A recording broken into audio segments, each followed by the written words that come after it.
Hello everyone, welcome back to our YouTube channel ARA study classes. So हम पढ़ रहे हैं ट्रांसपोर्टेशन इंजीनियरिंग और हमने अपना यूनिट 3 कल कवर किया था और आज हम पढ़ेंगे अपना यूनिट नंबर 4। ठीक, तो इस यूनिट नंबर 4 में हम कवर करने वाले हैं हाईवे मटेरियल्स और उनकी टेस्टिंग।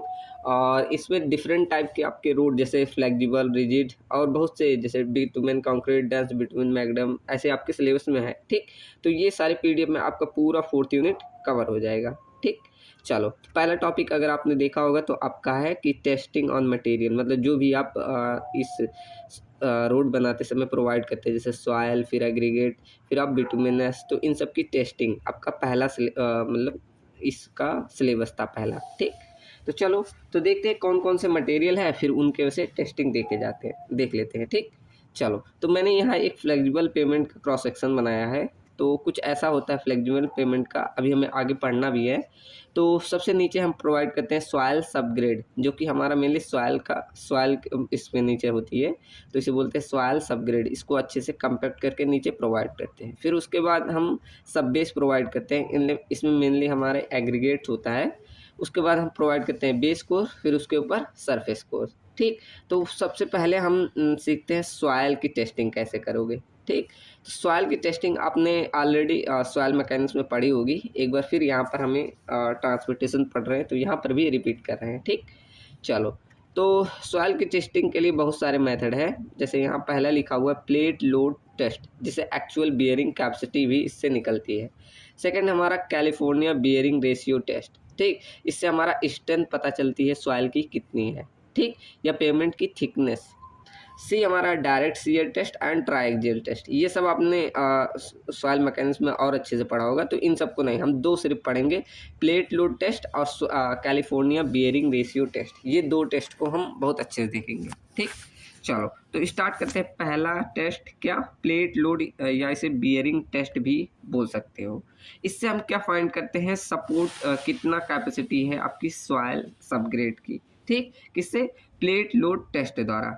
ठीक, तो क्या बोल रहा है अगला पॉइंट कि compressive stress is applied to the soil और pavement layer through are rigid plate and deflection are measured for different stresses value. Setup consist of diameter इतना, मतलब 750 600 mm इतना। अब ये पूरा मतलब क्या बोला कि हम कंप्रेसिव स्ट्रेस अप्लाई करते हैं। जैसे आपका एक प्लेट लोड ऐसे आपका बना होता है, अगर आपने इंस्ट्रूमेंट देखा होगा तो ऐसे होता है, इसमें डिफरेंट डिफरेंट ऐसे डायमीटर के प्लेट लगे होते हैं, ऊपर से हम कंप्रेसिव स्ट्रेस अप्लाई करते हैं। ठीक, तो वही कंप्रेसिव स्ट्रेस अप्लाई करेंगे और जो उसमें सेटलमेंट होगा, जो डिफ्लेक्शन होगा, वही हम मेजर करेंगे। ठीक, डिफरेंट डिफरेंट स्ट्रेस वैल्यू पे।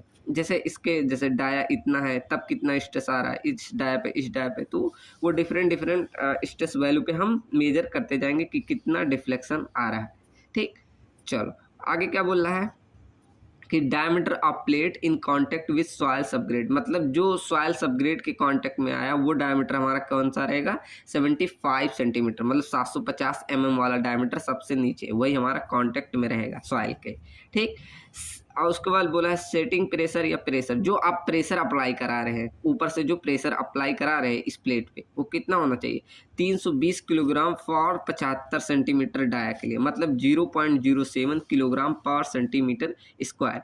इतना हम प्रेशर या सेटिंग प्रेशर लगा रहे हैं। ठीक, तो उसके बाद आगे क्या लिखा है, find the value of maximum find the value of modulus of subgrade reaction के। इन सभी के सहायता से हम मॉडुलस ऑफ रिएक्शन के मेजर करते हैं। ठीक, data from the test applicable for the designing both flexible and rigid pavement. ये जो यहाँ से आपको जो भी डाटा मिलेगी, ये दोनों, हमें फ्लेक्सिबल रूट की डिजाइनिंग करनी है या रिजिड, हम दोनों के लिए ये अप्लीकेबल होता है। ठीक, जैसे दोनों में हम सॉइल सबग्रेड प्रोवाइड करते हैं, तो वही बोल रहा है कि ये जो भी डाटा मिलेगा ये दोनों के लिए एप्लीकेबल होता है। ठीक, load or settled data is recorded at every 1 minute, 5 minute, 10 minute, 20 minute, मतलब सेटलमेंट का हम पर 1 मिनट के बाद, फिर 5 मिनट के बाद, फिर 10 मिनट के बाद, फिर ऐसे 20 मिनट, फिर 40 मिनट, ऐसे 1 घंटा, फिर उसके बाद हर 1 घंटे पे ऐसे मेजर करते जाएंगे कितना सेटलमेंट हुआ। ठीक, उसके बाद आगे क्या लिखा है, now load is over the plate is applied and corresponding settlement is noted. ये तो हमने पहले देखा। एंड क्या बोला है, over 3 dial gauge, 3 dial gauge का हम एवरेज रीडिंग लेते हैं up to the extent of total settlement 1.75 mm is achieved. मतलब जब तक तीनों डाटा का हम एवरेज लेके 1.75 mm तक हम सेटलमेंट तक नोटिस करते हैं, ठीक। जिससे अभी देखो यहाँ एक कर्व मिलेगा, मतलब मैक्सिमम आपको इतना ही सेटलमेंट देखना 1.75। अगर इतना हमें सेटलमेंट मिल गया तो वहीं आपको स्टॉप हो जाना है और 3 डायल गेज की रीडिंग का एवरेज लेना है, ऐसा नहीं एक ही लेके, ठीक। चलो उसके बाद result is plotted in the form of curve and load pressure is corresponding 1.25 mm, या बोल सकते हैं 0.125 centimetre is noted from the curve and this is non at the modulus of subgrade reaction. इसका मतलब समझ में आया, वो रिजल्ट जब हमें 1.25 mm डिफ्लेक्शन मिल गया जितने प्रेशर पे, वही आपका होता है क्या, मॉडुलस ऑफ सबग्रेड रिएक्शन, ठीक। यहाँ देखो इस आप कर्व के हम एक कर्व प्लॉट करते जाते हैं कि इतना प्रेशर अप्लाई किए तब इतना सेटलमेंट मिला। देखो अब ऐसे ऐसे आप रिलेट कर सकते हैं। फिर थोड़ा सा प्रेशर बढ़ाए, फिर कितना सेटलमेंट मिला, फिर और बढ़ाए, फिर कितना सेटलमेंट मिला, फिर और बढ़ाए, तब हम इतना मैक्सिमम में जाना ही था 1.75। तो जो हमें सेटलमेंट 1.25 mm पे मिला, जितना प्रेशर आपने लगाया, वही कहलाता है मॉडुलस ऑफ सबग्रेड रिएक्शन, ठीक। जिसे हम के से डिनोट करते हैं, क्या, के से। तो के इक्वल टू फॉर्मूला हो जाता है पी बाई डेल्टा। ये फॉर्मूला आप ध्यान रखिए, ये आगे भी फर्दर यूज होता है, ठीक। तो यहाँ पर हम के इक्वल टू लिख सकते हैं पी बाई 0.125। क्यों, क्योंकि हम जो डिफ्लेक्शन देख रहे हैं, ये डेल्टा मतलब डिफ्लेक्शन होता है, वो 0.125 सेंटीमीटर को हम वहाँ बोल दे रहे हैं मॉडुलस ऑफ सबग्रेड रिएक्शन। तो यहाँ डेल्टा की वैल्यू आप इतनी रख सकते हैं, ठीक। यहाँ देखो के इक्वल टू लिखा है modulus of subgrade reaction, P हमारा लिखा है pressure at settlement of 1.25 mm पे, ठीक। डेल्टा इक्वल टू यहाँ वही वैल्यू लिख सकते हैं, या तो 1.25 mm बोल दिया, 0.125 सेंटीमीटर, ठीक। तो ये आपका हो गया पूरा प्लेट लोड टेस्ट का, समझ में आया ना। चलो अब सेकंड टेस्ट देखते हैं, कैलिफोर्निया बियरिंग रेशियो टेस्ट, ठीक। अब इस टेस्ट में हम क्या मेजर करते हैं, मेनली इम्पेरिकल पेनिट्रेशन टेस्ट को मेजर करते हैं, ठीक। और उसके बाद इसके आगे क्या लिखा है कि the CBR test is denoted measure the resistance of the penetration. कितना आपका वो सॉइल रेजिस्टेंस पैदा कर रही है पेनिट्रेशन के लिए, और फ्लेक्सिबल पेमेंट मटेरियल और स्टैंडर्ड प्लेजन 4 डेज सॉक पे। अब ये क्या मतलब, हम 4 दिनों तक, मतलब जो भी यहाँ पर एक ऐसे देखो कंटेनर में इसको भर दिया जाता है 150 mm के कंटेनर में, उसके बाद इसे 4 दिन तक ऐसे पानी में डुबो के, इसके ऊपर एक ऐसे फिल्टर पेपर लगा के कुछ वेट रख के हम इसे 4 दिनों तक ऐसे डुबोए रहते हैं पानी में। उसके बाद ये कितना हमें पेनिट्रेशन देती है आफ्टर 4 डे सॉक पे, वही आपका क्या कहलाता है, पेनिट्रेशन रेजिस्टेंस, ठीक। यही हम मेजर करते हैं, ठीक। चलो उसके बाद देखो क्या लिखा है, the standard piston during having diameter इतना, जो आप मतलब यहाँ पर पिस्टन अप्लाई करेंगे उसका डायमीटर कितना 50 mm होगा, और ये हमें जो पेनिट्रेशन रेट रहेगी वो 1.25 mm पर मिनट होती है, ठीक। उसके बाद जब लोड जो रिक्वायर्ड रहेगी 2.5 mm एंड 5 mm पेनिट्रेशन के लिए, उसको हम टेस्ट के लिए नोट करते हैं, मतलब इतने mm पेनिट्रेशन के लिए और इतने 5 mm पेनिट्रेशन के लिए वो हम नोट करते हैं। यही आपकी सीबीआर की वैल्यू होती है। अभी आप आगे आपको फार्मूला देखने को मिलेगा। Place the soil into the mould of dia, इतना penetration is continue till 12.5 mm तक, मतलब इसे इस मोल्ड में इतना भर के, और कब तक पेनिट्रेशन करते हैं, जब तक इतना हमें डिफ्लेक्शन ना मिल जाए। मटेरियल इसमें कितना जो भरते हैं ये मटेरियल इसमें, वो 20 mm सीव से पास करके टेस्ट करके तभी भरते हैं उसमें, ठीक।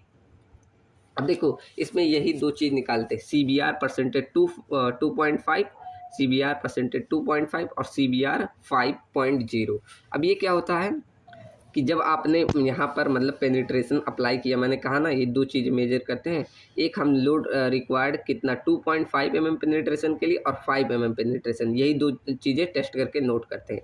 तो पहला जब आपने नोट किया load resistance by the specimen at the rate 2.5 mm penetration पे, वो आपको जितना मिला उसको डिवाइड कर देते हैं load resistance by standard penetration at 2.5 penetration, मतलब एग्रीगेट के लिए, एक स्टैंडर्ड एग्रीगेट के लिए कितना पेनिट्रेशन मिलता है। ये आपको डायरेक्ट वैल्यू ध्यान रखनी है 1370 किलोग्राम। ये आपको बीएमसी का पार्ट होता है कि एग्रीगेट में कितना मिलता है, तो वो आपका 1370 किलोग्राम होता है। तो इसी को आप जब डिवाइड करेंगे इस वाली वैल्यू से तो आपको मिल जाएगी CBR 2.5 की वैल्यू।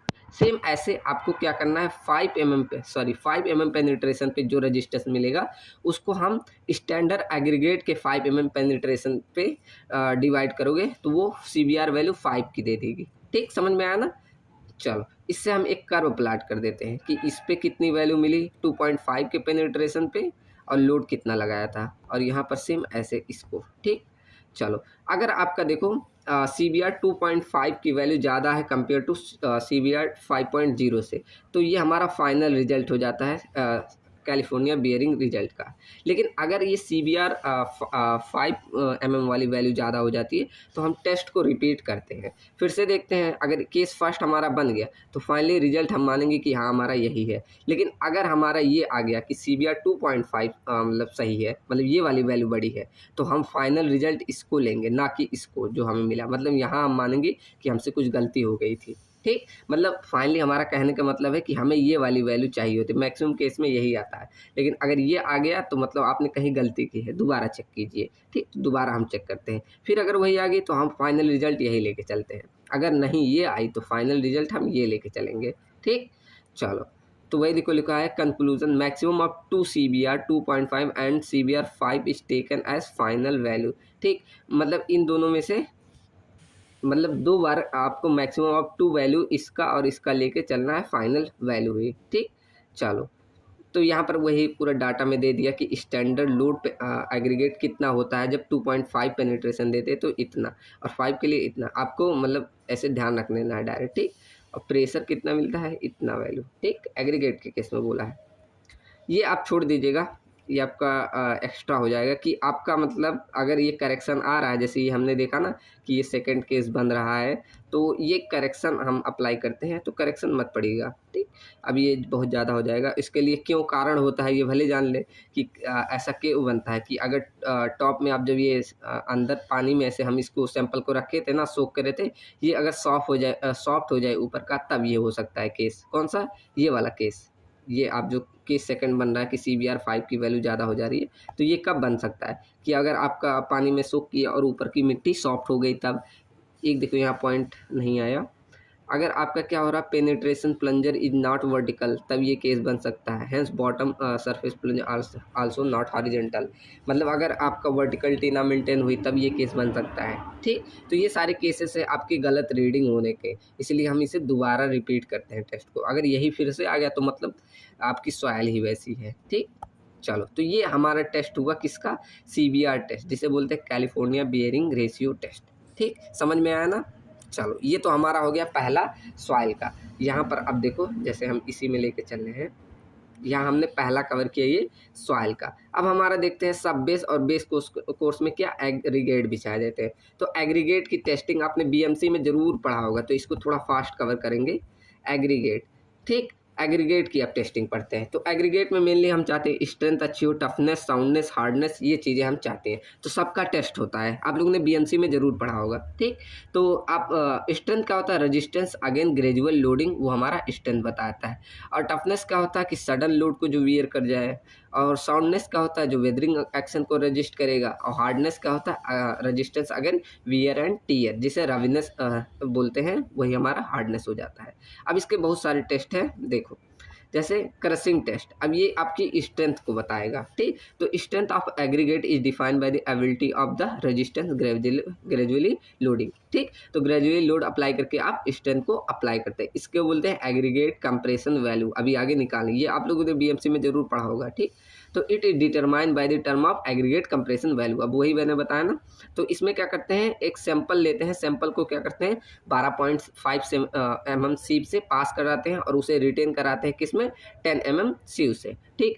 टोटल लोड जो अप्लाई करते हैं उसको उसमें 40 टन का, अब ये पूरा एक इंस्ट्रूमेंट होता है ऐसे पूरा, फिर उस पे लोड कितना अप्लाई करते हैं मेन टर्म इसमें लिखा है, ठीक। तो लोड कितना अप्लाई करेंगे इस पे, जब एग्रीगेट फिल कर देंगे 40 टन टन हम लोड अप्लाई करते हैं ऊपर से, ठीक। लोडिंग का रेट क्या रहेगा 4 टन पर मिनट के आधार पे, इस आधार पे हम लोड को अप्लाई करते हैं, ठीक। उसके बाद हम क्या करते हैं, जो आपको सैंपल लोड को अप्लाई करने के बाद आपको वहाँ कुछ ऐसे सैंपल टूट जाएंगे, फिर उसको क्या करना है 2.36 mm सीव से सीव कर लेना है। अब जो आपको यहाँ पर सैंपल मिला, जो 2.36 mm से सीव से पास किया सैंपल मिला, वो हमारा होता है W2। W2 क्या होता है, weight of sample passing through 2.36 mm सीव से, और W1 क्या होता है, कितना जो टोटल वेट आपने एग्रीगेट का लेके चला। तो यहाँ से आप डिवाइड कर देंगे W2 को W1 से, तो आपको मिल जाएगा एग्रीगेट कंप्रेशन वैल्यू, ठीक। चलो, ऐसे आपका क्या रिजल्ट चाहिए होता है ये दिया गया है। जैसे एग्रीगेट कंप्रेशन वैल्यू की ज़्यादा नहीं होना चाहिए, किसमें, स्ट्रॉन्ग एग्रीगेट के केस में 10% से ज़्यादा नहीं होना चाहिए। ऐसे आप अगर वीक एग्रीगेट है तो उसकी वैल्यू 35% से भी ज़्यादा आ जाती है, ठीक। For base coarse aggregate compression value कितनी, 45% से ज़्यादा नहीं है एक्सीड करना चाहिए। लेकिन अगर surface course it should be not exceed 30%, अगर उसे सरफेस कोर्स में यूज करना है तो 30% से ज़्यादा नहीं होना चाहिए। यहाँ वही एक लाइन में लिख दिया, ठीक। चलो, अब सेकंड देखते हैं इम्पैक्ट वैल्यू। अब इसको कैसे मेजर करते हैं, AIV टेस्ट आपने पढ़ा होगा, एग्रीगेट इम्पैक्ट वैल्यू। ऐसे एक मशीन होता है, इसमें तो बना नहीं पाऊँगा, ऐसे होता है। फिर यहाँ क्या करते हैं, कुछ ऐसे इंस्ट्रूमेंट लगा होता है, फिर यहाँ आप मोल्ड भरते हैं, फिर ऐसे ऊपर हैंडल लगा होता है, फिर आप इसे ऐसे छोड़ते हैं तो यहाँ पर ऐसे अप्लाई होता है, ठीक। आपने ये टेस्टिंग की होगी ज़रूर। चलो देखते हैं इम्पैक्ट टेस्ट कैसे करते हैं। ये हमारा क्या टफनेस को डिफाइन करता है। It is represent by in the term of aggregate impact value, AIV जिसे बोलते हो, ठीक। अब आगे क्या लिखा है, it determine the performing aggregate impact value test, वही चीज़ है। अब प्रोसीजर देखो सिंपल कैसे फॉलो करते हैं।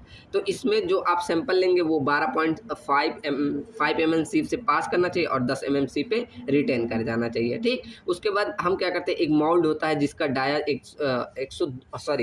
102 mm और इसकी डेप्थ कितनी 50 mm होती है। इसको 3 लेयर में फिल करते हैं और फिल करते समय ऐसे कंपैक्ट करते रहते हैं। एक आपका ऐसे रॉड होता है, ठीक, उसको ऐसे 25 नंबर ऑफ ब्लोस ऐसे कंपैक्ट करते रहते हैं, ठीक। उसके बाद जो हैमर होता है वो 14 kg का वेट होता है और उसको 38 सेंटीमीटर डिस्टेंस से फ्री फॉल कराते हैं। कितनी बार, 15 टाइम्स, ठीक। उसके बाद वो क्रश हो जाता है और impact value with help of 40 kg, वही हैमर द्वारा that will allow to fall freely, और उसे कितनी 38 सेंटीमीटर हाइट से, वो भी कितना 15 बार, ठीक। ये हमारा क्या करता है, उसको क्रश कर देता है। तो उससे क्या होता है, जो अगर वीक होगी तो आपकी एग्रीगेट आपका टूट जाएगा। उसके बाद उसमें क्या 2.36 mm की सीव से आपको सीव कर लेना है, ठीक। उसके बाद जो वैल्यू मिलेगी यहाँ से उसको वेट कर लेना है, वो हमारा हो जाता है W2, और जो टोटल वेट लिया उसे W1 से डिवाइड कर दोगे तो वहाँ से हमें मिल जाएगा एग्रीगेट इम्पैक्ट वैल्यू, ठीक। चलो, अब यहाँ से जो एग्रीगेट इम्पैक्ट वैल्यू मिली वहाँ से एक ये चार्ट के थ्रू बता सकते कैसा है। जैसे अगर लेस देन 10% है तो वो काफ़ी अच्छा टफ या स्ट्रॉन्ग मानेंगे। अगर वही 10 से 20% है तो वेरी टफ मानेंगे। लेकिन 20 से 30 है तो good for payment surface course के लिए। अगर 35% से ज़्यादा वैल्यू आ गई तो उसे हम वीक मानेंगे, ठीक। अगर आपको सरफेस कोर्स में यूज करना है तो इसकी वैल्यू 35% से ज़्यादा नहीं होना चाहिए, लेकिन बेस कोर्स में यूज करना है तो उसको 35% से वैल्यू ज़्यादा नहीं होना चाहिए। इसमें 30%, इसमें 35%, ठीक। और अगर बिटुमिनस मैकेडम में यूज करना है तो 35% तक आपका ये आना चाहिए AIV की वैल्यू। अगर वाटर बाउंड मैकेडम में यूज करना है तो 40% तक की, ठीक। चलो, अब ऐसे देखते हैं एब्रेशन टेस्ट। अब ये क्या मेजर करता है, ये हमारा हार्डनेस को बताता है, ठीक। तो it is define as the resistance again wear and tear और एब्रेशन, ठीक। मतलब तोड़ फोड़ में कितना विरोध कर रहा है वही आपका एब्रेशन टेस्ट कहलाता है। It is reform in the term of the aggregate abrasion value, मतलब AAV वैल्यू, आपने ऐसे भी पढ़ा होगा शॉर्ट फॉर्म में, ठीक। तो इसे किस टर्म में डिफाइन करते हैं, एग्रीगेशन एब्रेशन वैल्यू। अब इसके बहुत सारे टेस्ट के मेथड है, जैसे Deval abrasion test, Dorry abrasion test, Los Angeles test, ठीक। तो ये सारे हैं। अब देखो यहाँ में एब्रेशन और एटरेशन में दो डिफरेंस होता है। अब एब्रेशन क्या होता है, एग्रीगेट और स्टील बॉल। अभी हम देखेंगे इसमें जैसे स्टील बॉल डाला जाता है ऐसे फिर घुमाया जाता है, तो अगर ये एग्रीगेट और स्टील बॉल के बीच में रबिंग हो रहा है तो उसे बोला जाता है एब्रेशन। लेकिन और एग्रीगेट में रबिंग होता है तो उसे बोलते हैं एटरिएशन, ठीक। ये आप बहुत लोग को नहीं मालूम हो जाता, कन्फ्यूज हो जाते हैं। अब देखो यहाँ पर हमने देखा 3 मेथड है, कौन सा, डोवेल एब्रेशन टेस्ट, और इसे डॉरी एब्रेशन टेस्ट, और उस थर्ड आपका है लॉस एंजलिस एब्रेशन टेस्ट। ठीक, तो एक हम ये सबसे मेन होता है आपका लॉस एंजलिस एब्रेशन टेस्ट। तो इसमें क्या करता है, एक मशीन होता है ऐसे बड़ा सा, आपने देखा होगा ऐसे ड्रम सा होता है, देखा है सबने, तो ऐसे नीले कलर का होता है। इसी में क्या करते हैं, एक जैसे ये आपका ड्रम सा हो गया, इसमें ऐसे एक बना होता है होल सा गैप, इसी में आप एग्रीगेट को डाल देते हैं। इसमें आपका ऐसे बड़े बड़े स्टील के बॉल डले हुए थे, फिर इसको हम बाय मशीन मतलब उसमें इलेक्ट्रिक द्वारा ऐसे घुमाया जाता है, तो उसी के कारण उसमें वियर टीयर आने लगता है। फिर उसको 2.36 mm सीप से छान लेंगे। देखो यही सारा लिखा हुआ है, क्या लॉस एंजलिस टेस्ट, इसका जो डाया बोला है कितना 700 mm तक होता है, और इसकी लेंथ 500 mm तक होती है। इसमें क्या होता है, एब्रेशन चार्ज, स्टील बॉल डालते हैं जिसका डाया 48 mm और वेट कितना होता है 390 से लेकर 445 ग्राम तक होता है। इसमें जो रोटेशन, अब मशीन को मैंने बोला ना ऐसे से रोटेट कराते हैं, कितना 30 से लेकर 33 RPM तक, ऐसे इतने पावर तक हम रोटेट कराते हैं। कितने रेवोल्यूशन देते हैं, 500 से लेकर 1000 बार हम इसे घुमाते हैं। उसके बाद हम W1 जो आप उसमें सैंपल डालोगे उसको मेजर कर लोगे। उसके बाद जो आपकी सैंपल निकलने के बाद उसमें टूट जाएगी, उसको आप 1.7 mm सीव से पास करा लेंगे। फिर इसी को आप जैसे पीछे फार्मूला निकालते हैं वैसे आप एग्रीगेट एब्रेशन वैल्यू निकाल लेंगे। क्या, W2 को W1 से डिवाइड करके इंटू 100 कर देना। ठीक, तो यहाँ से एग्रीगेट एब्रेशन वैल्यू आ जाएगी। यहाँ सब लिखा हुआ है, कितना आपका होना चाहिए देख लेना एक बार। ठीक, अब 4 देखते हैं साउंडनेस टेस्ट।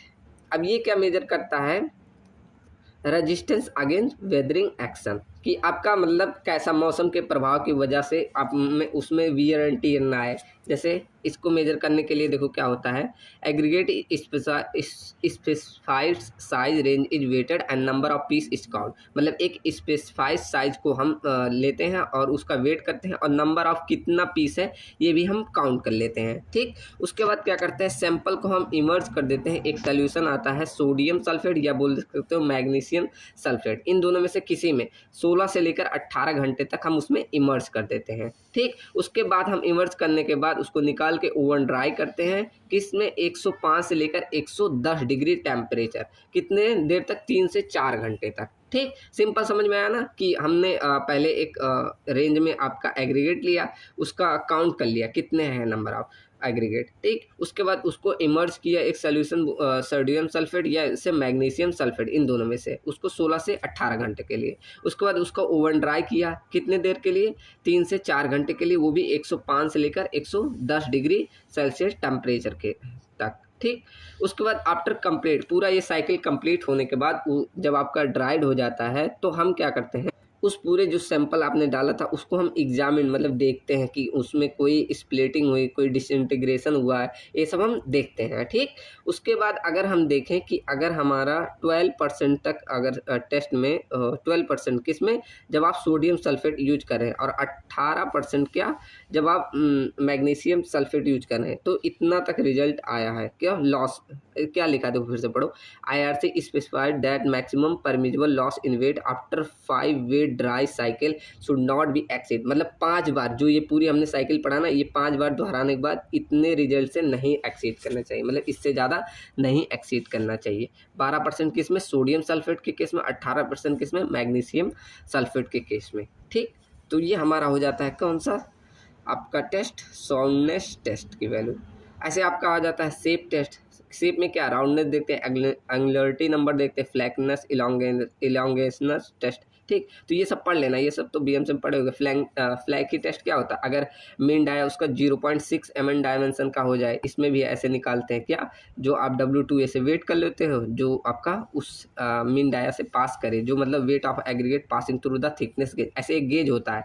ठीक, आपने पढ़ा होगा जरूर गेज, ऐसे एक पतली से ऐसे ऐसे बना होता है गेजेस, आपने प्रैक्टिकल किया कि नहीं, ऐसे एग्रीगेट पास करता है उसको, और डिवाइड करते हैं टोटल एग्रीगेट वेट से, वो आपका दिखा देता है फ्लैटनेस इंडेक्स को। ऐसे इलांगेटेड के लिए ऐसे कुछ होता है, ऐसे ऐसे आपको उसमें हाँ, ऐसे बड़े बड़े से इसमें लगे होते हैं, फिर इसमें ऐसे एग्रीगेट को पास कराते हैं, वो पूरा मतलब डायमेंशन होता है। तो इसमें क्या दिया गया था कि 1.8 टाइम्स दैट मीन डायमेंशन से ज़्यादा नहीं होना चाहिए, ठीक। तो इसमें इलोंगेटेड इंडेक्स कैसे निकालते हैं, W2 जो उस पर्टिकुलर हम जिस पे निकाल रहे हैं उससे पास ना करें, डिवाइडेड बाई W1 टोटल आपने जो वेट लिया, यहाँ से इलोंगेशन इंडेक्स को निकाल लेंगे, ठीक। और आपका कंबाइन इंडेक्स एक वैल्यू आती है क्या, फ्लैकनेस और elongation index of non flaky aggregate को, इन दोनों को जोड़ोगे तो आपका कंबाइन इंडेक्स की वैल्यू आ जाएगी। ये वैल्यू 15% से ज़्यादा नहीं एक्सीड करनी चाहिए, ठीक। ऐसे आपका राउंडनेस एंड एग्युलरिटी नंबर होता है, ठीक। ये सब आपने पढ़ा होगा BMC में। चलो मैं ये स्किप कर दे रहा हूँ, आप लोग पढ़ लीजिएगा। अब एक टर्म आता है बिटुमिनस एडेजन टेस्ट, या बोलते हैं इसे स्ट्रिपिंग वैल्यू टेस्ट। अब ये लोग बहुत लोग समझते हैं ये बिटुमिन का टेस्ट है, नहीं, ये एग्रीगेट का टेस्ट है, ठीक। बहुत लोग कंफ्यूज हो जाते हैं, क्यों, क्योंकि इसमें बिटुमिन टर्म जुड़ जाता है, इसलिए। अब ये देखो ये टेस्ट क्या बताता है, ठीक। तो आपसे ये कंफ्यूज मत होना कि ये आपका बिटुमिन का टेस्ट है, ये एग्रीगेट का टेस्ट है। अब इसमें क्या करते हैं, जैसे आपने ये एग्रीगेट ऐसे बिछा देते हैं, इसमें आप क्या करते हैं, ऐसे बिटुमिन को लगाते हैं ना, ऐसे इसमें बिटुमिन ऐसे भरा होता है, ऐसे इसमें बिटुमिन ऐसे भरा होता है, ठीक। तो इसमें क्या कह रहा है कि यही आपका जब आपका इसमें समझ लो पानी या बारिश हो रहा है, तो यहाँ पानी आपका ऐसे ना करे कि बिटुमिन को ऐसे हटा के यहाँ जगह नहीं ले लगे, मतलब ऐसा ना हो कि ये बिटुमिन इसमें से निकलने लगे बाहर और यहाँ पानी टिकने लगे, ऐसा टिकेगा तो ये एग्रीगेट धीरे धीरे निकल जाएगा। तो यही हमारा मेजर करता है बिटुमिन एडहेजन टेस्ट, या बोलते हैं इसे स्ट्रिपिंग वैल्यू टेस्ट भी, ठीक। तो देखो क्या लिखा है कि in the presence of water stripping of binder from the coated aggregate take place, ठीक। अगर वहाँ वाटर प्रेजेंस हो जाए तो क्या होगा, हमारा कोटेड एग्रीगेट में पानी जगह लेने लगेगा, ठीक। चलो, several test are available to find the adhesion of bitumen to an aggregate in the presence of water. मतलब कुछ यहाँ पर टेस्ट है कि आप क्या कर सकते हैं, प्रेजेंस ऑफ वाटर में कितना बाउंडनेस रहेगा, वो यहाँ कुछ टेस्ट है। देखो, जैसे अगर हम क्या करें, 200 ग्राम एक क्लीन एग्रीगेट हीट करें 160 डिग्री सेल्सियस पे, उसके बाद उसी हीटेड एग्रीगेट को क्या करें, 5% ऑफ वेट बिटुमिन को उसमें 160 डिग्री पे उसको मिक्स कर दें, ठीक। और उसके बाद दोनों को मिक्स करने के बाद हम क्या कर देंगे, रूम टेम्परेचर पे कूल होने देंगे, ठीक। उसी को हम क्या कर देंगे, 40 degree, beaker is placed in water both bath at 40 degree Celsius for 20 hour, ठीक। मतलब 24 आवर, 24 घंटे के लिए हम पानी में डुबो देंगे। अब इससे आपको मालूम चल जाएगा कि वो पानी के प्रेजेंस में उसमें कितना एडहेजन या स्ट्रिपिंग वैल्यू की वैल्यू पता चल जाएगी। कैसे, इसके लिए फॉर्मूला है, स्ट्रिपिंग वैल्यू के इक्वल टू क्या होता है, average uncovered area divided by total area of aggregate कितना है। अब ये अनकवर्ड एरिया ना, आप ये प्रैक्टिकली, ये कोई इसमें फॉर्मूला नहीं दिया गया है, आपका ये एक्सपीरियंस के थ्रू या बोलते हैं IRC डायरेक्ट ही दे देता है, ठीक। तो एज पर IRC मैक्सिमम जो स्ट्रिपिंग वैल्यू है वो 5% ज़्यादा नहीं होना चाहिए, किसमें, सरफेस बिटवीन मैकेडम, ठीक। चलो, तो ये हमारा हो गया कौन सा, बिटुमिन एडहेजन टेस्ट, या बोल सकते हैं स्ट्रिपिंग वैल्यू टेस्ट निकालने। अब देखते हैं, देखो सेकंड अगला टॉपिक, अगला हमारा रहता है जैसे बिटुमिन, ऊपर का पार्ट आप पहुंच गए ना। तो अब हम देखते हैं बिटुमिन और टार, हम जो ऊपर एकदम प्रोवाइड करते हैं, ये दो चीज़ें बिटुमिन और टार, इनकी टेस्टिंग देखेंगे।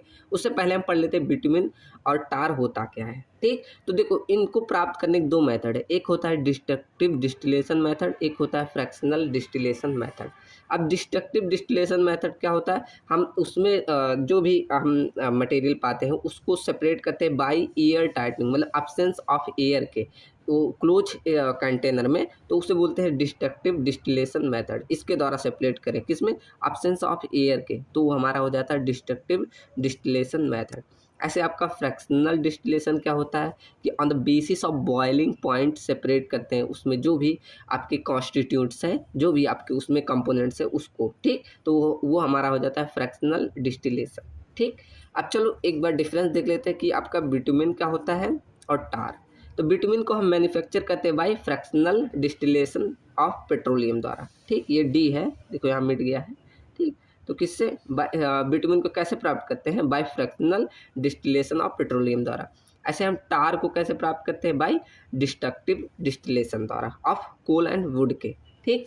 ये हमारा सॉल्युबल होता है CS2 मतलब कार्बन डाइसल्फेट में, एंड CCl4 मतलब कार्बन टेट्रा क्लोराइड में, ठीक। इनमें ये सॉल्युबल होता है। ऐसे हमारा टार्क किसमें सोल्यूबल होता है, टोल्यूइन में, ठीक। और ये हमारा था लेस टेम्परेचर सक्सेसिबिलिटी, मतलब इससे टेम्परेचर में ये काफ़ी कम प्रभावित होता है, लेकिन ये ज़्यादा प्रभावित होता है। इसकी स्पेसिफिक ग्रेविटी कितनी होती है, जनरली 0.97 से लेकर 1.02 तक, लेकिन हम जब अगर कोई कैलकुलेशन कर रहे हो तो 1 लेके चलते हैं, ठीक। लेकिन टार्क की कितनी होती है, 1.10 से लेकर 1.25 तक, और हम कैलकुलेशन में इसे 1.20 भी ले सकते हैं, ठीक, कोई इशू नहीं है। चलो ये डिफरेंस समझ में आया ना कि टार क्या होता है और बिटुमिन क्या होता है। अब यहाँ देखो अमेरिकन टर्म में बिटुमिन बोला जाता है, तो अमेरिकन टर्म में मतलब बिटुमिन यूज कर रहे हैं, जो हम बिटुमिन बोल रहे हैं, ठीक। अब देखो आपका कई सारे बिटुमिन है, जैसे पेट्रोलियम बिटुमिन, अगर इसको कैसे ऑब्टेन कर रहे हैं, by refining process of petroleum, तो उसे पेट्रोलियम बिटुमिन बोलेंगे। और नेचुरल बिटुमिन किसे, बाय अकरिंग नेचुरल डिस्पोज, जैसे रॉक या असफॉल्ट या लेक असफॉल्ट, इन सबसे प्रोडक्ट कर रहे हैं तो उसे नेचुरल बिटुमिन बोलेंगे, ठीक। और स्ट्रेट रन बिटुमिन किसको बोलते हैं, तो ये क्या होता है, अगर आपका पेट्रोलियम बिटुमिन जिसकी हम विस्कोसिटी नहीं एडजस्ट कर सकते हैं, has been not be adjusted by blending या सॉफ्टनिंग। अभी देखो हम पढ़ेंगे आगे कि विस्कोसिटी को इसको हम इम्प्रूव कर सकते हैं या घटा सकते हैं, तो अगर उसको हम नहीं एडजस्ट कर सकते तो उसे बोलते हैं स्ट्रेट रन बिटुमिन, ठीक। वही आपका ब्लोन बिटुमिन क्या होता है, देखो straight run bitumen further treated by the blowing या air tightening, it is not क्या लिखा है, it is not a condition, मतलब इसको हम क्या कर सकते हैं, हम ट्रीट कर सकते हैं बाय ब्लोइंग एयर मेथड द्वारा, तो वो हमारा हो जाता है ब्लोन बिटुमिन, ठीक। ऐसे आपका ये एग्जांपल है नेचुरल बिटुमिन का, ग्लिसरीन जैसे hard variety of natural occurring, ये आपका इसी का एग्जांपल है, किसका, नेचुरल बिटुमिन का, ठीक, इसी का एग्जांपल है, समझ लीजिए। ऐसे आपका asphalt क्या होता है, अब asphalt मतलब कई लोग सोचते हैं कि ये भी एक बिटुमिन है, नहीं, ये क्या होता है, mixture of bitumen plus inert material. आप उसमें जो एग्रीगेट या फिलर्स जो भी यूज करें, इन सभी का मिक्सचर, आप mixture of bitumen plus inert material, इनको आपस में मिलाते हैं, तब वो आपका asphalt कहलाता है, ठीक। India we use bitumen mixture of bitumen plus inert material, India में जनरली ये आपका asphalt होता है। अब ये कंपोजिशन दिया है किसके, बिटुमिन के, क्या क्या कंपोजिशन, कार्बन इतने %, हाइड्रोजन, सल्फर, ऑक्सीजन, नाइट्रोजन और आपके ट्रेस मेटल्स, ये आपको याद हो जाए तो अच्छी बात, ठीक। चलो अब देखते हैं ग्रेडिंग ऑफ बिटुमिन, कौन कौन से ग्रेड होते हैं बिटुमिन के, ठीक। तो grading of bitumen is done on the basis of its viscosity, तो हम बिटुमिन की जो होती है ग्रेडिंग किसके आधार पे कर सकते हैं, उसकी विस्कोसिटी के आधार पे। विस्कोसिटी मतलब क्या होता है, अपोजिशन इन द फ्लो, मतलब जो आपका विस्कोसिटी का डिफिनीशन क्या होता है कि वो फ्लो का कितना विरोध करती है, वही आपका क्या कहलाता है, विस्कोसिटी, ठीक। तो इसको हम इसको अभी हम डिनोट करेंगे as a term of viscosity gradient, VG से, ठीक। ये यूनिट ध्यान रखिए, अभी हम यूज करेंगे कि एक poise equal to 0.1 newton second per metre square, ठीक। देखो अभी मैंने बताया ना कि हम विस्कोसिटी बिटुमिन का ग्रेड किसके आधार पे डिफाइन करेंगे, उसकी विस्कोसिटी के आधार पे। तो ये कौन सी होती है, VG10, VG20, VG30, VG40। अब देखो VG मतलब यही विस्कोसिटी ग्रेडियंट, ठीक। तो यहाँ पर ये 4 ग्रेड होते हैं मेनली, ठीक। तो VG10, VG20, VG30 and VG40, उसके आधार पे उसकी विस्कोसिटी कैसी है, जैसे एब्सोल्यूट विस्कोसिटी और काइनेमेटिक विस्कोसिटी, ये फ्लूइड में आपने पढ़ा होगा। ये एब्सोल्यूट को आप डायनेमिक विस्कोसिटी भी बोल सकते हैं, ठीक। तो इसका टेम्परेचर ध्यान रखिए, अगर आप डायनेमिक ध्यान कर रहे हैं तो ये 60 डिग्री सेल्सियस आप ध्यान में लेके चलिएगा। ऐसे अगर काइनेमेटिक विस्कोसिटी निकाल लें तो कौन सा, 135 डिग्री सेल्सियस लेके चलेंगे। अब इनका देखो VG10 का आप कहाँ पर यूज करते हैं, जहाँ पर less than 10 degree Celsius temperature है। ऐसे VG20 अगर आपकी विस्कोसिटी ग्रेडियंट है तो ये हमारे 30 से 38 डिग्री टेम्परेचर तक यूज कर सकते हैं, ठीक। मतलब इतने टेम्परेचर एरिया में आप यूज करेंगे। ऐसे VG30 के लिए इतने में, VG45 के लिए इतने में। यहाँ देखो यूजेज लिखे हुए हैं कि कहाँ कहाँ पर हम यूज़ कर सकते हैं। जैसे 40 है तो हाई स्ट्रेस एरिया, जैसे टोल प्लाजा या ट्रक, इन सभी में यूज़ करते हैं। लेकिन 30 के लिए हम जहाँ पेविंग एप्लीकेशन में यूज़ कर सकते हैं, VG20 के लिए कोल्ड एरिया में, और 10 के लिए जैसे स्प्रिंग। अब VG10 मतलब बहुत कम विस्कोसिटी होगी, ऐसे एज अ लाइक जैसे वाटर मान लो, उतना नहीं होता, लेकिन एज अ ऑयल मान लो, उतना विस्कोसिटी हो जाता है, ठीक। चलो तो ये आपके ग्रेड कौन सा हो गया, ग्रेड ऑफ बिटुमिन, किसके आधार पे ये होता है, ठीक, उसकी विस्कोसिटी के आधार पे। समझ में आया ना। चलो ऐसे हम टार की ग्रेडिंग कर देते हैं। टार की ग्रेडिंग किसके आधार पे? ग्रेडिंग और tar is done on the basis of इस स्ट्रेंथ, उसकी स्ट्रेंथ के आधार पे। जैसे RT1, RT2, RT3 and RT4, इसके आधार पे हम उसकी ग्रेड डिफाइन करते हैं। तो RT1 मतलब उसका इसमें लोवेस्ट विस्कोसिटी होगी for the surface painting under specially cold weather में इसका यूज करते हैं। और RT2 ग्रेड की है तो रिकमेंडेड फॉर स्टैंडर्ड पेंटिंग के लिए under normal Indian climatic condition, वहाँ पर यूज कर सकते हैं। May be use renewal coating and premix top coating के लिए इसका यूज किया जाता है। जैसे आपने देखा होगा ना, कई कई जगह पर ऐसे सड़कों को सिर्फ ऊपर से ऐसे बिटवीन के ऐसे लेयर कभी कभी डाल दी जाती है, तो उसके लिए भी हम इसे टार का ही मेनली यूज होता है। ऐसे RT5 अगर हाईएस्ट विस्कोसिटी चाहिए तब वहाँ पर हम जैसे ग्राउटिंग पर्पज के लिए, इन सभी ग्राउटिंग मतलब नीचे से पेनिट्रेट करने के लिए आपको यूज़ करना है, तो ये हम यूज़ करते हैं। ठीक, grouting in construction process is the method of using, देखो यहाँ लिखा है क्या, repair of cracks is fill gaps, ये सील जॉइंट, ये हमारा ग्राउटिंग प्रोसेस कहलाता है। ठीक, चलो समझ में आया ना कि टार और बिटवीन उसके ग्रेड क्या होते हैं। अब आगे बढ़ते हैं, कट बैक बिटवीन, ये क्या होता है? तो देखो, कट बैक बिटवीन सिंपल क्या होता है, हम एक प्रोसेस होता है जिसमें हम कोई वॉलेटाइल सॉल्वेंट को क्या करते हैं, बाय ब्लेंडिंग द्वारा हम उसमें मिक्स करके उसकी विस्कोसिटी को हम रिड्यूस कर देते हैं, वही हमारा कट बैक बिटवीन हो जाता है।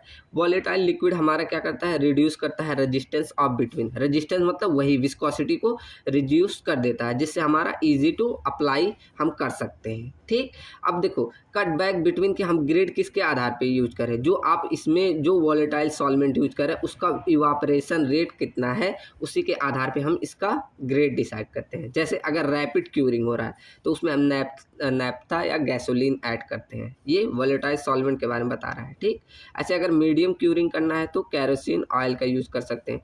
ऐसे स्लो क्यूरिंग करना है तो high boiling oil, easy example में डीजल, इसे हम यूज कर सकते हैं। ठीक, तो ये सारे हम क्या वॉलेटाइल सॉल्वेंट ऐड कर सकते हैं। ठीक, समझ में आया ना कि क्या होता है कट बैक बिटवीन।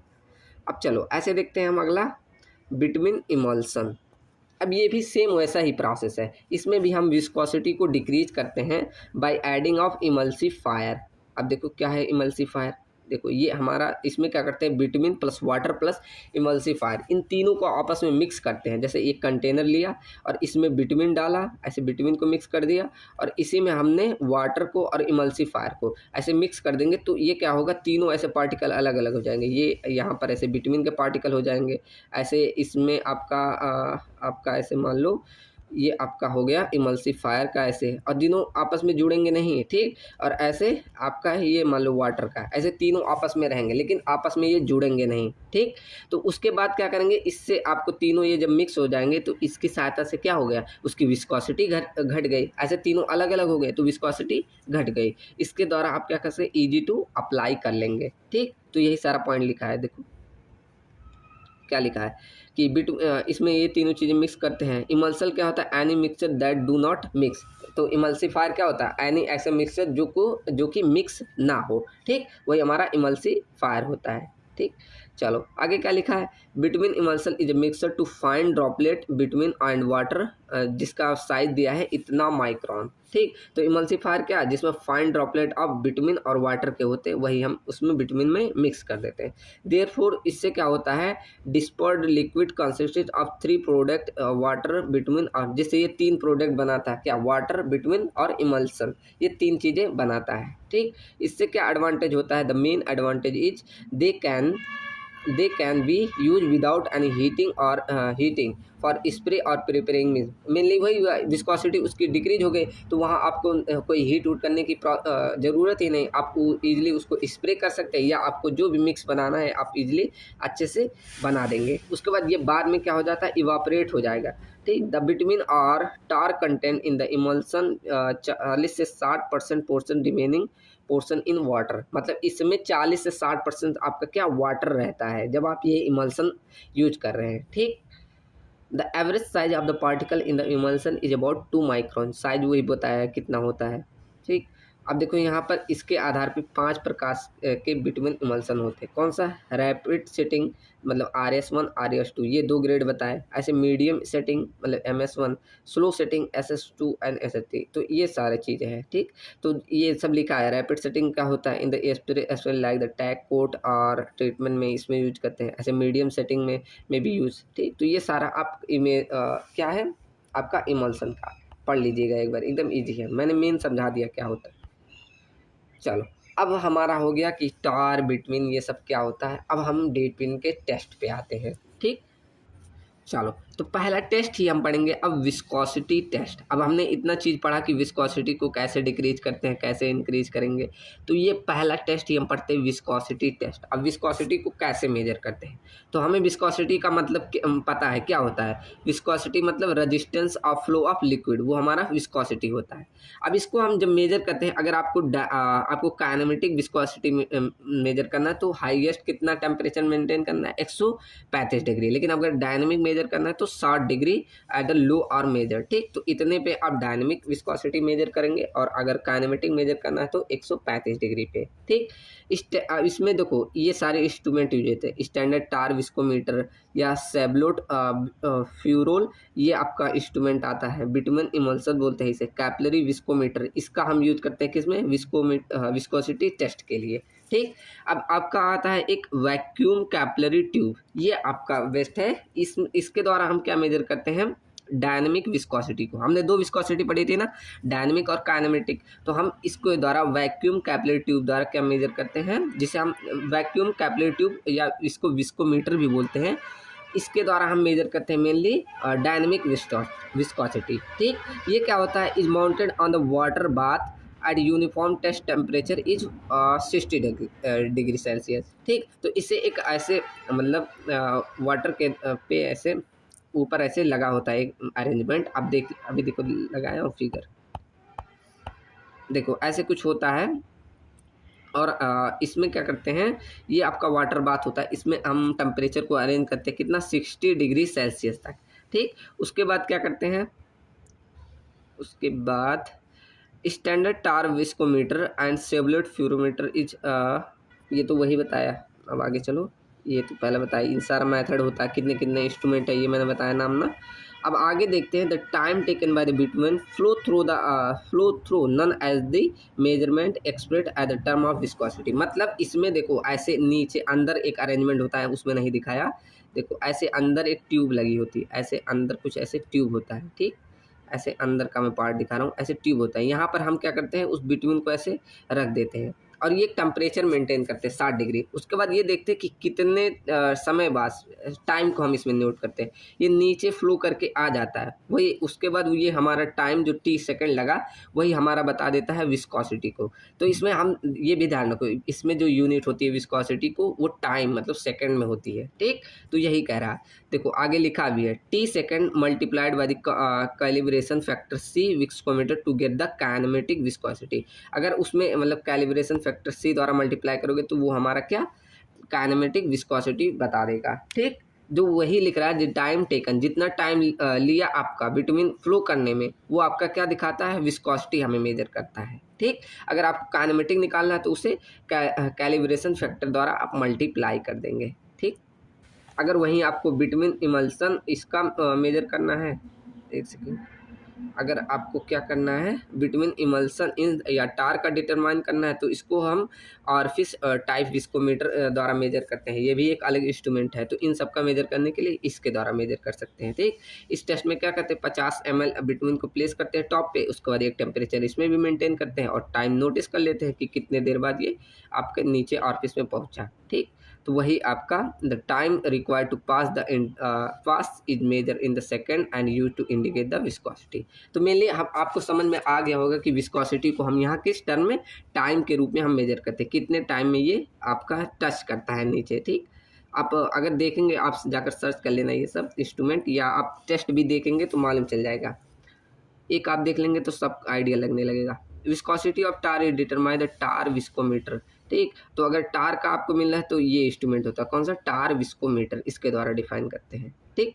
चलो, तो ये सारा टेस्ट हुआ विस्कोसिटी डिटरमाइन करने का। इसमें मेनली हमने इंस्ट्रूमेंट के बारे में देखा, जिसमें हमने क्या तीनों काइनेमेटिक, डायनामिक और टार, इन तीन और इमल्सन का ये सारे इंस्ट्रूमेंट देखे कैसे क्या होता है, बस शॉर्ट में बता दिया हूँ। ठीक, पूरा प्रोसीजर हमने यहाँ नहीं देखा है, इतना लिख देंगे बहुत है।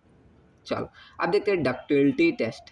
अब आप लोगों ने सोम में बहुत बार पढ़ा होगा डक्टिलिटी का, कि आपका कोई मेटल है उसे आप क्या कर रहे हैं, खींच रहे हैं, तो कितने एक पतले तार में खींच जा रहा है, वही आपकी डक्टिलिटी होती है। आप च्युइंगम तो जरूर खाए होंगे, च्युइंगम एकदम इसी विटामिन की तरह होता है, उसे आप क्या करते हैं, ऐसे खींचते हैं तो कितना लंबा खींच जाता है ना, तो वही आपकी डक्टिलिटी को दिखाता है। तो ये डक्टिलिटी विटामिन में भी ज़रूरत होती है। क्यों अब देखो यहाँ पहले ही लाइन लिखी है, क्यों कि ductility film of binder improve करता है फिजिकल इंटरलॉकिंग ऑफ एग्रीगेट को। ठीक, किसका इंटरलॉकिंग को इंप्रूव करता है बिटवीन एग्रीगेट में। ठीक, यही आपका क्या डक्टिलिटी किसमें, बिटवीन में। ठीक, तो between binder which is not possesses sufficient ductility, अगर आपका देखो अच्छी आपकी उसमें डक्टिलिटी नहीं है तो उसके कारण आपका क्रैक हो जाएगा, सरफेस आप में आपका पानी आने लगेगा, permit surface water to enter the pavement. ठीक, आपके पेमेंट के नीचे क्या पानी आने लगेगा। ठीक, अब चलो देखो ये कुछ ऐसे मेजर किया जाता है डक्टिलिटी को। इसमें क्या करते हैं, एक आपका ऐसे सिस्टम अरेंज होता है, इसमें हम कंटिन्यूस एक टेम्परेचर पे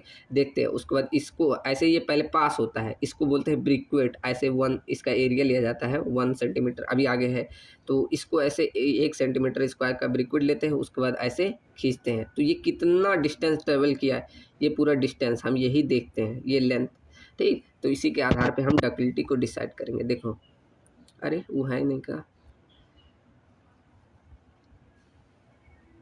ओहो पेनिट्रेशन आ गया।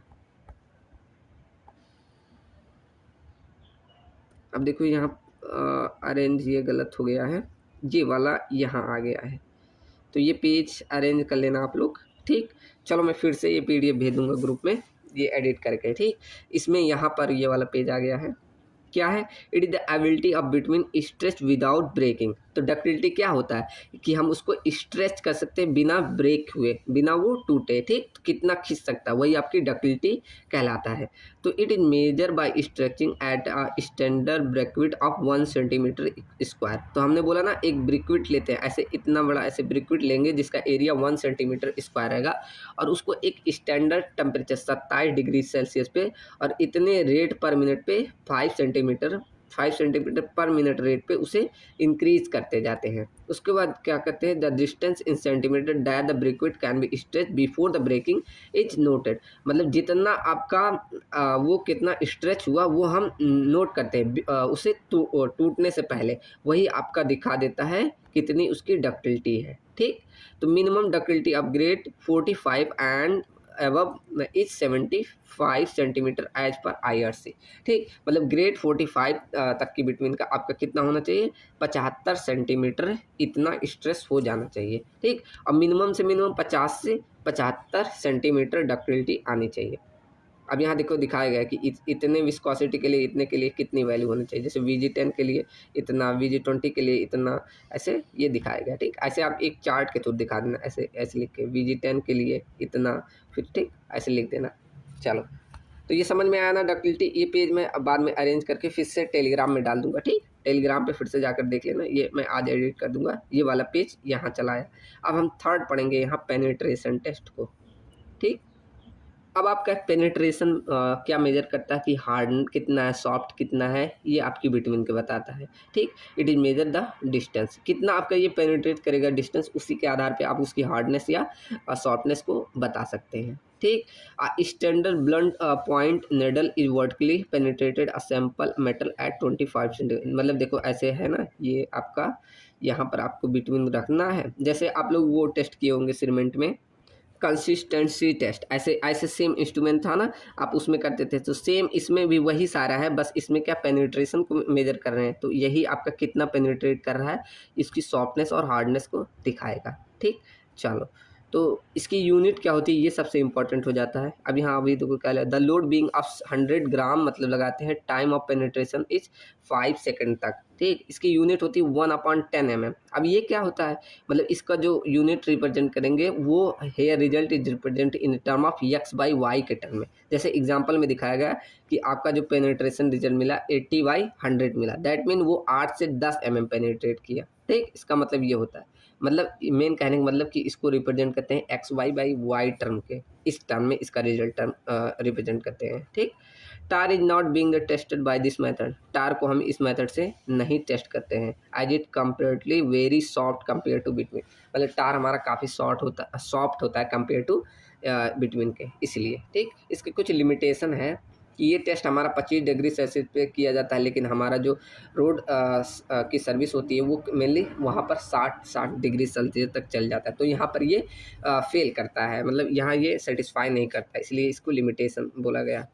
Between having some penetration value have different performance while the servicing depend on this temperature, मतलब अलग अलग टेम्परेचर कंडीशन में अब यहाँ अलग अलग पेनिट्रेशन आएगा। ठीक, ये भी हमें पता है, इसलिए इसका this is empirical method, no relation with the fundamental properties, ये एक एम्पेरिकल मेथड, इसका कोई फंडामेंटल प्रॉपर्टी से नहीं रिलेट है। ठीक। अगर देखो A30 लिखा है तो मतलब ये एक नोटेशन है कि ये आसाम पेट्रोलियम का है, अगर S30 लिखा है तो between in non manufacture from the Assam petroleum, ये अदर जगह से आया है। ठीक, ये नोटेशन है, ये मतलब ये सीधा प्रोसीजर था, ये कोई पॉइंट नहीं है, बस आपका ये एग्जाम में पूछ लेता है कि MCQ एग्जाम में कंपटीशन वाले। ठीक, चलो, तो ये तो हमने पढ़ा डक्टिलिटी के लिए।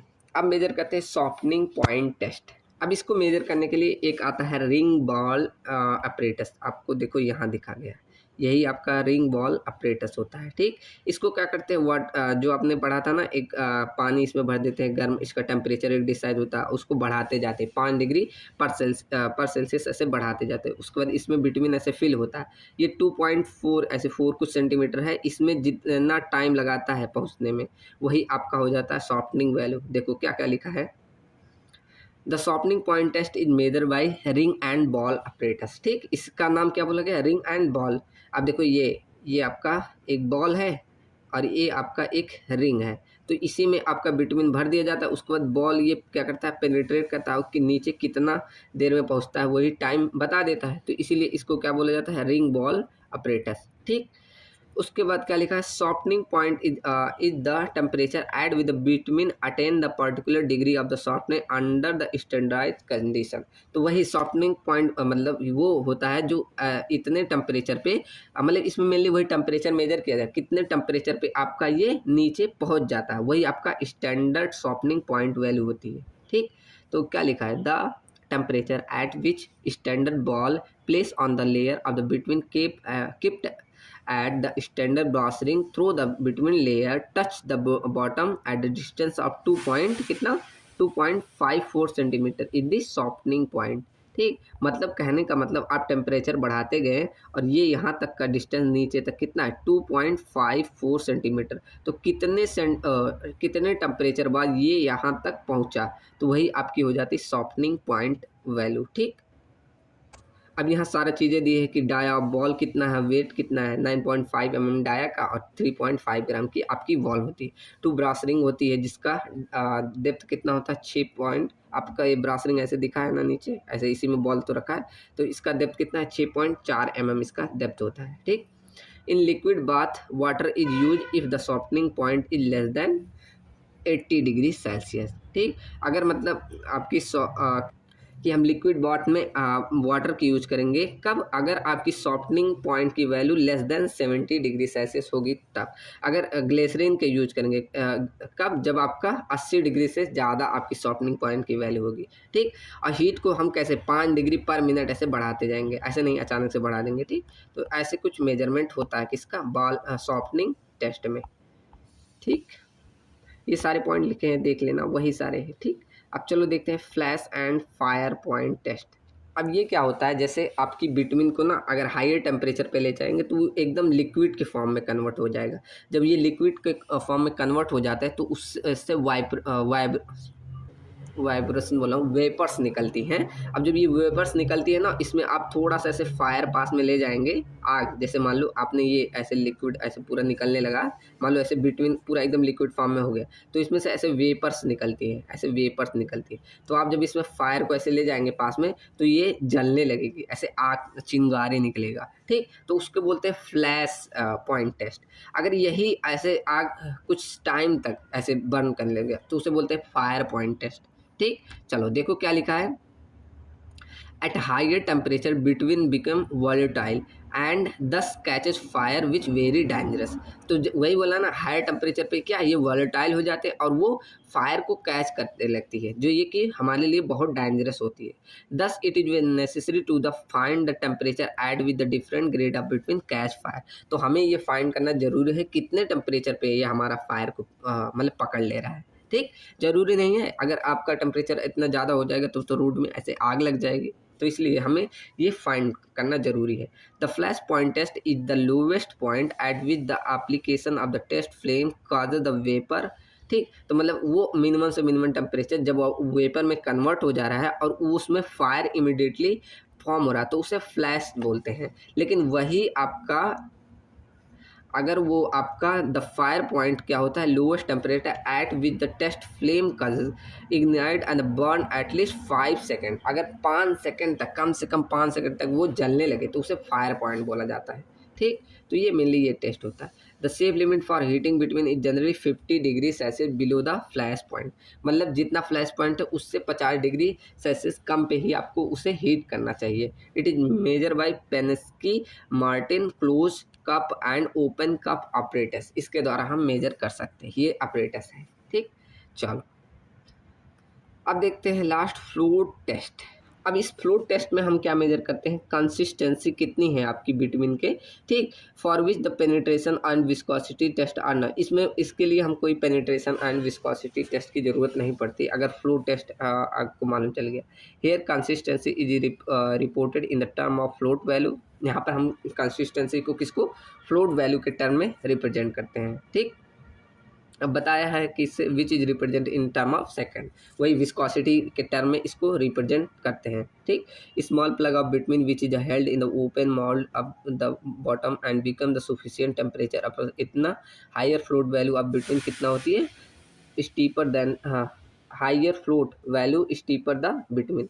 सबसे ज़्यादा मतलब होता है किसका, बिटवीन का फ्लोट वैल्यू, ठीक। हायर फ्लोट वैल्यू होता है क्योंकि बिटवीन हमारी स्टीपर होती है, ठीक। चलो तो ये हो गया फ्लोट टेस्ट। अब ऐसे आता है आपका स्पॉट टेस्ट। अब ये क्या होता है, आपने क्या किया, एक ऐसे फिल्टर पेपर लिया। अब उसमें आप जब क्या कर रहे हैं, बिटवीन के ड्रॉप्स, मान लो एक ड्रॉप आपने यहाँ गिराया, एक यहाँ, ठीक। तो ऐसे जब यहाँ आपने एक ड्रॉप गिराया तो ये कोई अनक्रैक, मतलब इसमें कोई क्रैकिंग नहीं है, ऐसे एक गोल सा ऐसे एरिया ऐसे बन गया, ठीक। रुको और मोटा कर दूँ, ये देखो ऐसे ऐसे गोल सा ड्रॉप बना, ठीक। लेकिन आपने जब यहाँ एक ड्रॉप गिराया ऐसे इस बिटवीन का, तो यहाँ पर क्या हुआ, ऐसे क्रैक बनाने लगा, ऐसे आसपास ऐसे क्रैक्स बनाने लगा, ठीक। तो ये कहलाता है स्पॉट टेस्ट। अब इसमें इसका आशय क्या हुआ, मतलब क्या कहना चाहता है कि to check the bitumen is cracked और नॉट। मतलब हम चेक करते हैं बिटवीन हमारा क्रैक्ड है या नहीं। क्रैक्ड मतलब कि उसमें अगर ये रिंग फॉर्म हो गए तो मतलब उसमें कोई अदर चीज़ भी मिक्स की गई है, मतलब उसमें आपकी कुछ ना कुछ मिलावट है। इसके द्वारा हमें ये मालूम चल जाता है, ठीक, सिंपल, बस यही। अब नोट पॉइंट क्या लिखा है ये भी देख लो। When bitumen is heated it loses the volatile and get the hardness. जब इसमें मतलब हीट करोगे तो वो क्या वॉलेटाइल हो जाएगा और अपने हार्डनेस को लूज कर देगा, अगर इसमें क्या क्रैक्ड होगा तब, ठीक। 50 ग्राम इतने का हीट करोगे इतना, after the cooling should not more than इतना, not mixture should be next, ये सब एक्स्ट्रा लिखा है, चलो ये मत ध्यान दो। अब पढ़ते हैं आगे बिटवीन मिक्स डिजाइन। यहाँ तक समझ में आया ना सबको। ये सारा हमारा टेस्ट था। इतने सारे टेस्ट आपके बहुत हैं, ठीक। आपका एग्जाम में तो इतना ज़्यादा पूछा भी नहीं जाता, आप सबके बारे में बस थोड़ा थोड़ा पढ़ लेना, ठीक। चलो अब बढ़ते हैं किसमें, बिटवीन मिक्स डिजाइन, सॉरी मतलब डिजाइनिंग में, हाँ, बिटवीन मिक्स डिजाइन।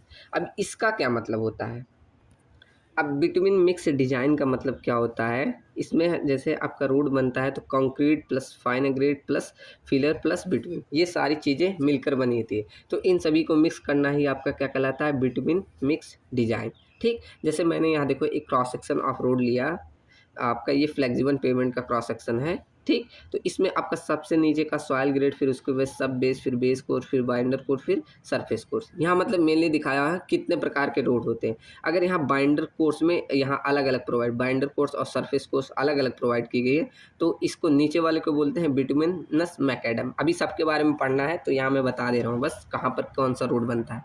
तो इसको बोलते हैं बिटुमिनस मैकेडम। अगर ऊपर वाले जो सरफेस कोर्स में, इसको बोलते हैं बिटुमिनस कंक्रीट। कब? जब इसको अलग अलग प्रोवाइड करा रहे हैं, इस बाइंडर कोर्स और सरफेस कोर्स। कभी कभी क्या करते हैं, इन दोनों को एक साथ ही प्रोवाइड कर देते हैं, तो इसे बोला जाता है क्या,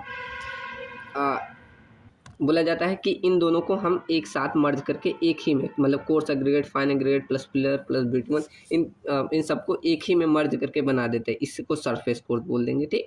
मतलब ये सरफेस कोर्स और बाइंडर कोर्स, इन दोनों को एक टी थिकनेस के साथ बना देंगे, ठीक। मतलब coarse aggregate, fine, filler plus bitumen, इनका मतलब सिर्फ क्या डिफरेंस होगा, एग्रीगेट ग्रेडेशन का डिफरेंस होगा, ठीक। ऐसे इसका नीचे अगर अलग अलग प्रोवाइड कर रहे हो तो इसका ग्रेड का मतलब डिफरेंस अलग होगा, ठीक। इसके आधार पे कई प्रकार के अभी हम रोड पढ़ने हैं, जैसे बिटुमिनस मैकेडम या बिटुमिन मैकेडम बोलते हैं इसे, या डेंस बिटुमिन मैकेडम या सेमी डेंस बिटुमिन मैकेडम। तो सबके बारे में आपके सिलेबस में है, तो इन सब प्रकार के रोड को हमें पढ़ना है, ठीक। तो ये बाइंडर के आधार पर हमें क्या, इतने प्रकार के आपके रोड्स होते हैं, ठीक। चलो तो एक एक करके सब देखेंगे अभी। अब देखो क्या लिखा है, on important highway carry heavy load flexible pavement are provided with dense bitumen macadam, ठीक। तो मतलब अगर आपको ज़्यादा हैवी लोड लेना है तो वहाँ पर हमें कौन सा dense bitumen macadam road provide करते हैं।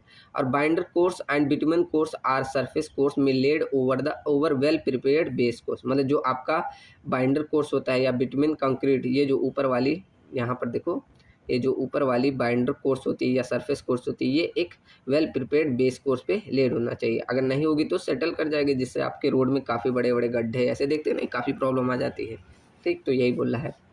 अब देखो क्या लिखा है, bitumen mix design in the process of selecting and proportioning the aggregate bitumen to procedure a mix design that adequate the strength and durability and workability to at an economic cost. मतलब इन सभी का एक proportion decide करना, कितना aggregate की use करना है, कितना परसेंट ऑफ बिटवीन यूज करना है जब आप सबको मिक्स कर रहे हैं, तो वही आपका कहलाता है बिटवीन मिक्स डिजाइनिंग, ठीक।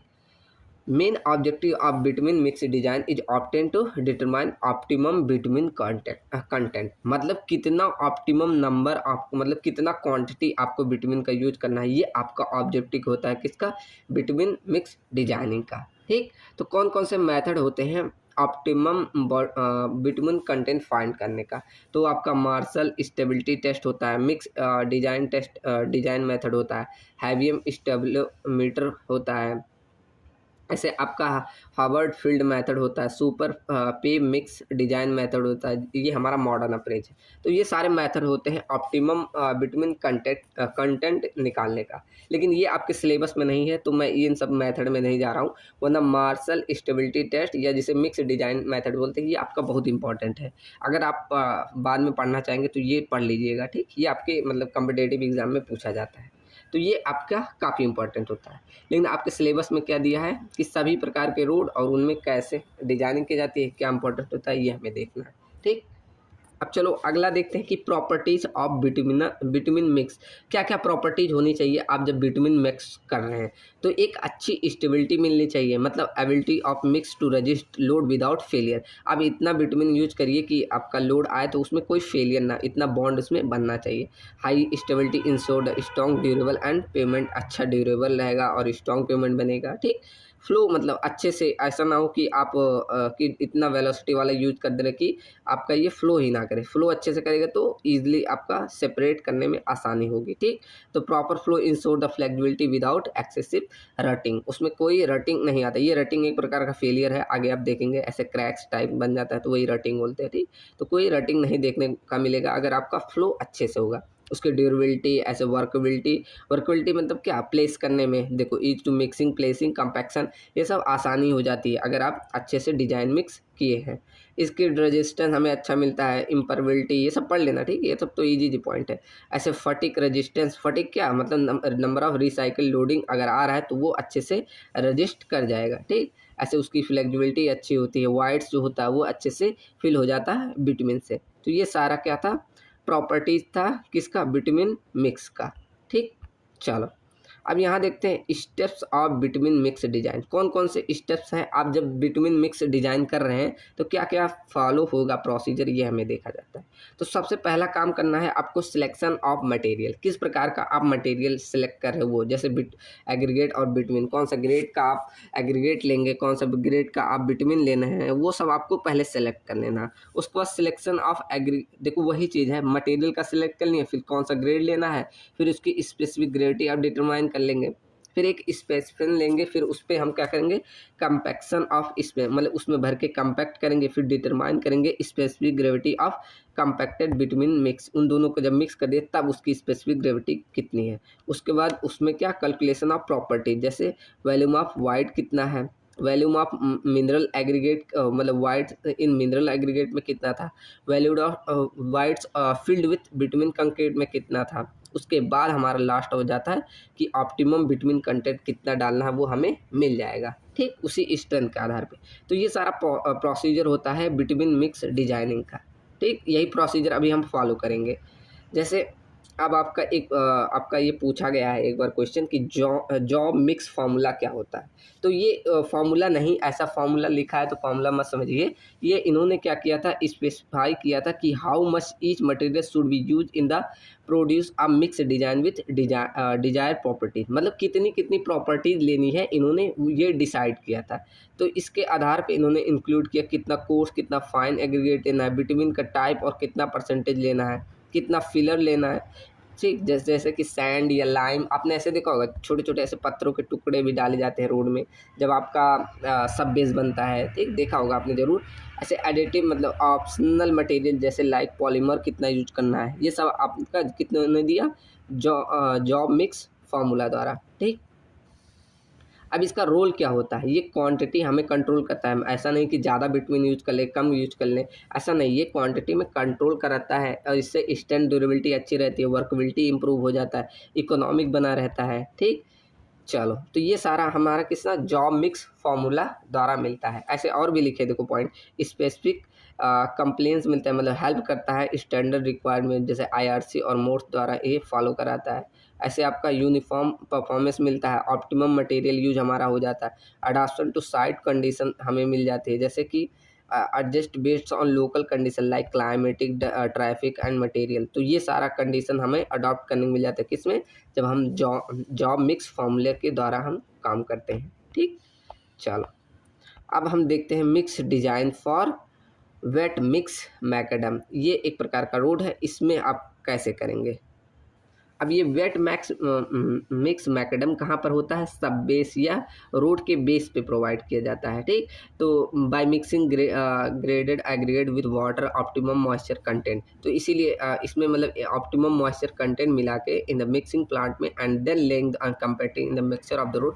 तब इस पर हम क्या करते हैं, रोड पे बिछाते हैं और कंपैक्ट करते हैं, इसीलिए इसे बोला जाता है वेट मिक्स मैकेडम। ठीक, it is compulsory to in flexible pavement bitumen the below the bitumen layer. तो ये कंपल्सरी होता है किसमें, फ्लेक्सिबल बिटवीन फ्लेक्सिबल पेमेंट में, जब आप फ्लेक्सिबल रोड बनाते हैं तब। ठीक, चलो अब देखो ये जनरली किसके द्वारा, IRC और मोर्स द्वारा, इसके दो IS कोडल प्रोविज़न है, इनके द्वारा हम इसको डिज़ाइन करते हैं।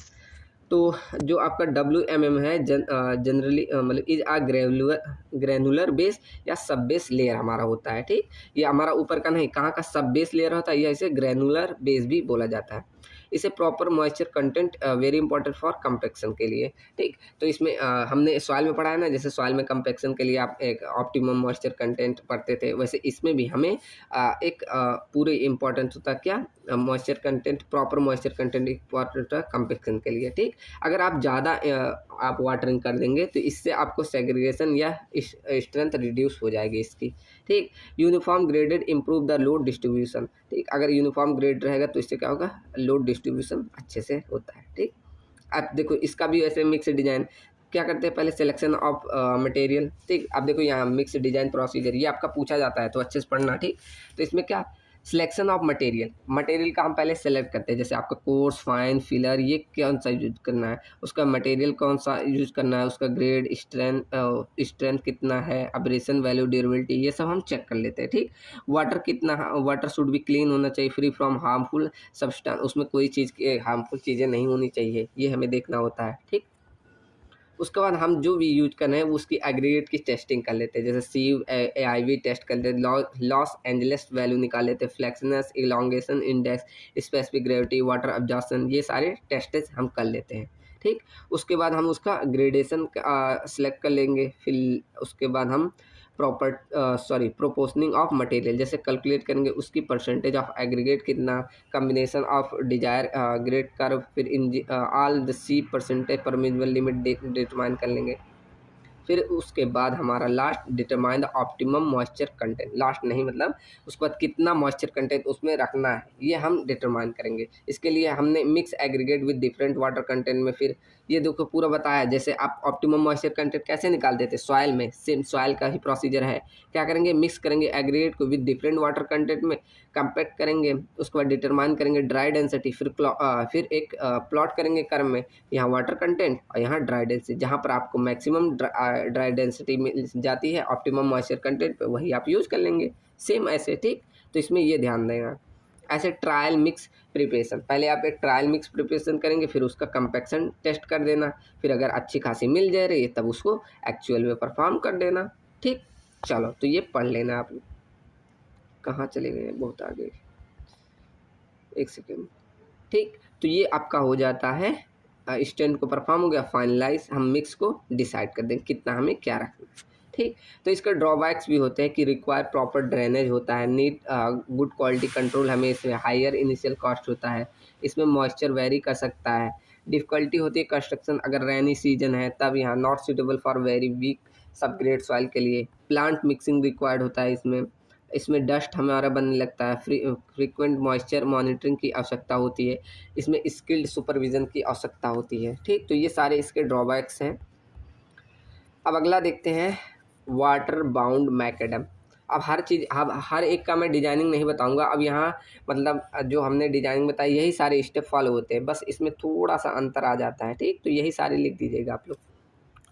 अब देखो अगला क्या है, वाटर बाउंड मैकेडम, जिसे WBM रोड भी बोलते हैं। इसमें क्या करते हैं, WBM road is a type road construction in which crushed stone aggregate and are mechanically interlocked and bound together by the screening material and water during compaction। मतलब compaction जब कर रहे हैं तो इसमें ऐसे छोटे छोटे मटेरियल, जैसे जिसे मोरम हो गया या आप स्टोन के छोटे छोटे पीसेस, इन सभी के द्वारा ऐसे वाटर का छिड़काव करके कंपैक्ट करते हैं, तो वही आपका हो जाता है वाटर बाउंड मैकेडम। ठीक, इसमें कहते हैं बाइंडिंग एक्शन के लिए रोलर्स या आप वाटर स्प्रिंकलिंग करते हैं, फिर जो आपके वाइड्स होते हैं इसको स्टोन की स्क्रीनिंग या मूरम द्वारा इसको फिल कर देते हैं। ठीक, किसमें, वाटर बाउंड मैकेडम में। देखो वाटर बाउंड में कॉमनली क्या, बेस कोर्स, सब बेस कोर्स, फिर surface course at low traffic, ये उसका ऊपर का भाग होता है पूरा, मतलब पार्ट बताया क्या क्या इसमें होता है। इसमें मटेरियल जो यूज करोगे, कोर्स एग्रीगेट, फिर screening material, binding material, water use करते हैं। ठीक, तो ये सारी चीज़ें यूज होते हैं इसमें।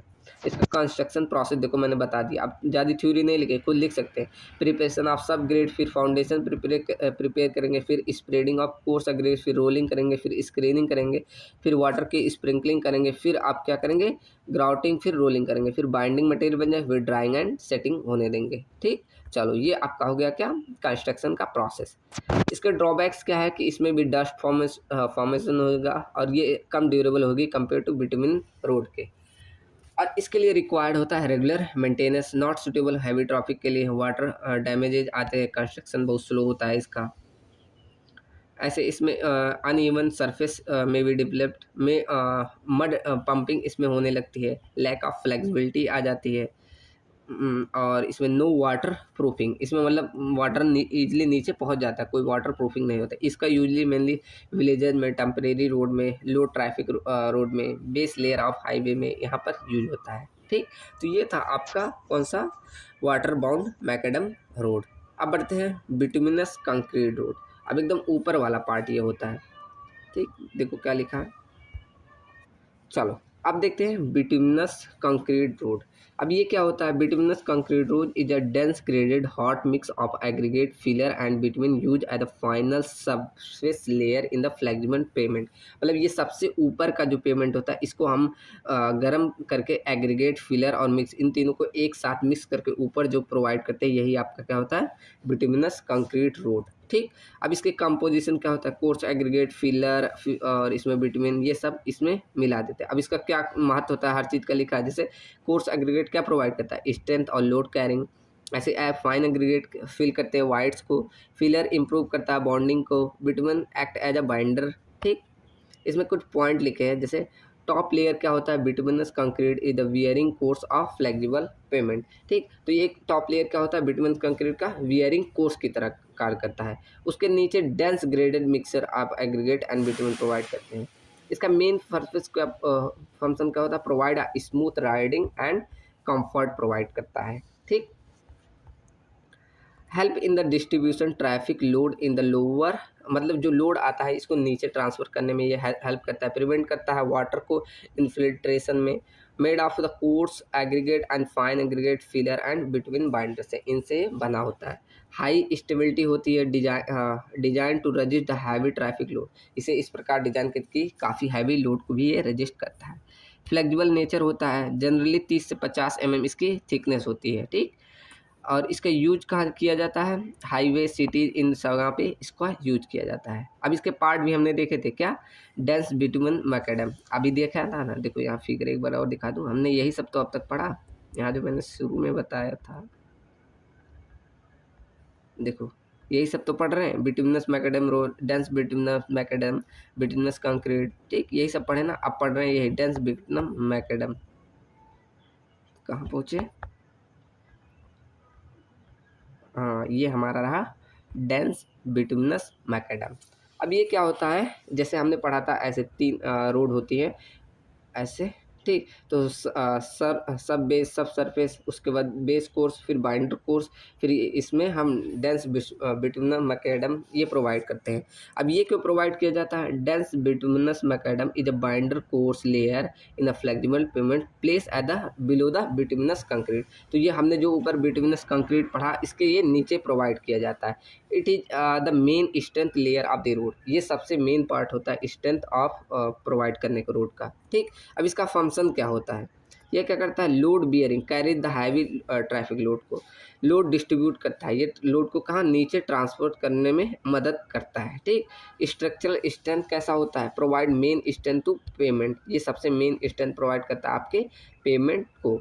Give strong support to the bituminous concrete layer. आप जो एकदम ऊपर पतली से कंक्रीट की लेयर प्रोवाइड कराया ना, तो इसको स्ट्रेंथ कौन दे रहा है? यही डेंस बिटुमिनस मैकेडम। इसमें वही सारे मटेरियल कंक्रीट, फाइन ग्रेड और फिलर, बिटुमिन यही सारे चीज़ें यूज की जाती है। इसकी प्रॉपर्टीज बहुत अच्छी क्या क्या होती है? हाई स्ट्रेंथ होता है, डेंस स्ट्रक्चर होता है। आप इसमें बड़े बड़े पॉइंट में लिखना, मैंने पॉइंटर में लिख दिया है। ठीक, ड्यूरेबल होता है। इसका क्योंकि नोट्स बहुत ज़्यादा जा रहा था तो मैंने कहीं कहीं बहुत शॉर्ट कर दिया है। ठीक, तो इसको पॉइंट में लिख देना अगर आएगा। जैसे हाई स्ट्रेंथ होती है, डेंस होता है, डेंस स्ट्रक्चर होता है, ड्यूरेबल होता है, गुड लोड रेजिस्टेंस होता है, लेस फ्लेक्सिबिलिटी होती है देन द बिटवीन कंक्रीट के। थिकनेस इसकी 50 से लेकर 100 mm तक होती है। Can be more depending on the traffic. अगर ट्रैफिक ज़्यादा है तो वहाँ पर उसे हम बढ़ा भी देते हैं। ठीक, इसके टाइप्स भी है। कौन सा? Grade 1, grade first. Grade first हम क्या यूज करते हैं? जहाँ लार्ज एग्रीगेट साइज यूज करें। ग्रेड सेकंड में हम स्मॉलर एग्रीगेट साइज यूज कर सकते हैं। ठीक, एडवांटेज क्या होता है? इसकी स्ट्रेंथ हाई होती है, good durability, suitable for high traffic and large service life होता है इसका। ठीक, ऐसे डिसएडवांटेज होता है, नॉट स्मूथ, ये नहीं होता है। नीड बिटवीन कंक्रीट लेयर, इसके ऊपर जरूर बिटवीन कंक्रीट लेयर बिछानी पड़ती है। कॉस्टली होता है कंपेयर टू लोअर लेयर के। ठीक, चलो अब हम पढ़ते हैं पेमेंट डिज़ाइन को। तो पेमेंट डिज़ाइन में आपका मेनली 2 ही सिलेबस में है, फ्लेक्सिबल पेमेंट और रिजिड पेमेंट। ठीक, तो इन्हीं दोनों को पढ़ना है। होते तो इतने flexible, rigid, semi rigid, composite, ये इतने प्रकार के पेमेंट होते हैं। आपके सिलेबस में 2 ही बोला है, फ्लेक्सिबल पेमेंट, रिजिड पेमेंट। ठीक, तो फ्लेक्सिबल पेमेंट अब तक हमने इसका क्रॉस सेक्शन दे लिया, कुछ ऐसा होता है। लेकिन आपका रिजिड पेमेंट का कुछ आपने आरसीसी के रोड देखे होंगे ना, ऐसे पहले नीचे सब बेस बनाया जाता है, फिर बेस को ऊपर ऐसे कंक्रीट के स्लैब्स बिछा दिए जाते हैं, वही आपका रिजिड पेमेंट कहलाता है। ठीक। तो ये आपका होता है बहुत कम फ्लेक्सिबल होता है, मतलब इसमें अगर कोई भी ऐसे ऊपर सेटलमेंट नीचे सेटलमेंट देखने को मिलेगा तो ऐसे पूरा यहाँ तक देखने को मिलेगा। लेकिन अगर यहीं आप इस रिजिड पेमेंट में नीचे से सेटल करेगा तो मिट्टी यहाँ तो सेटल करेगी लेकिन ऊपर आपको कोई नहीं, तो इसलिए इसका बोल जाए फ्लेक्सिबिलिटी इसकी काफ़ी रिजिड और सिग्निफिकेंट होती है। ठीक। आगे क्या लिखा है, इसमें load distribution particle grain to grain होता है, मतलब इसमें जो लोड का डिस्ट्रीब्यूशन होता है, देखो यहाँ दिखा है, ओहो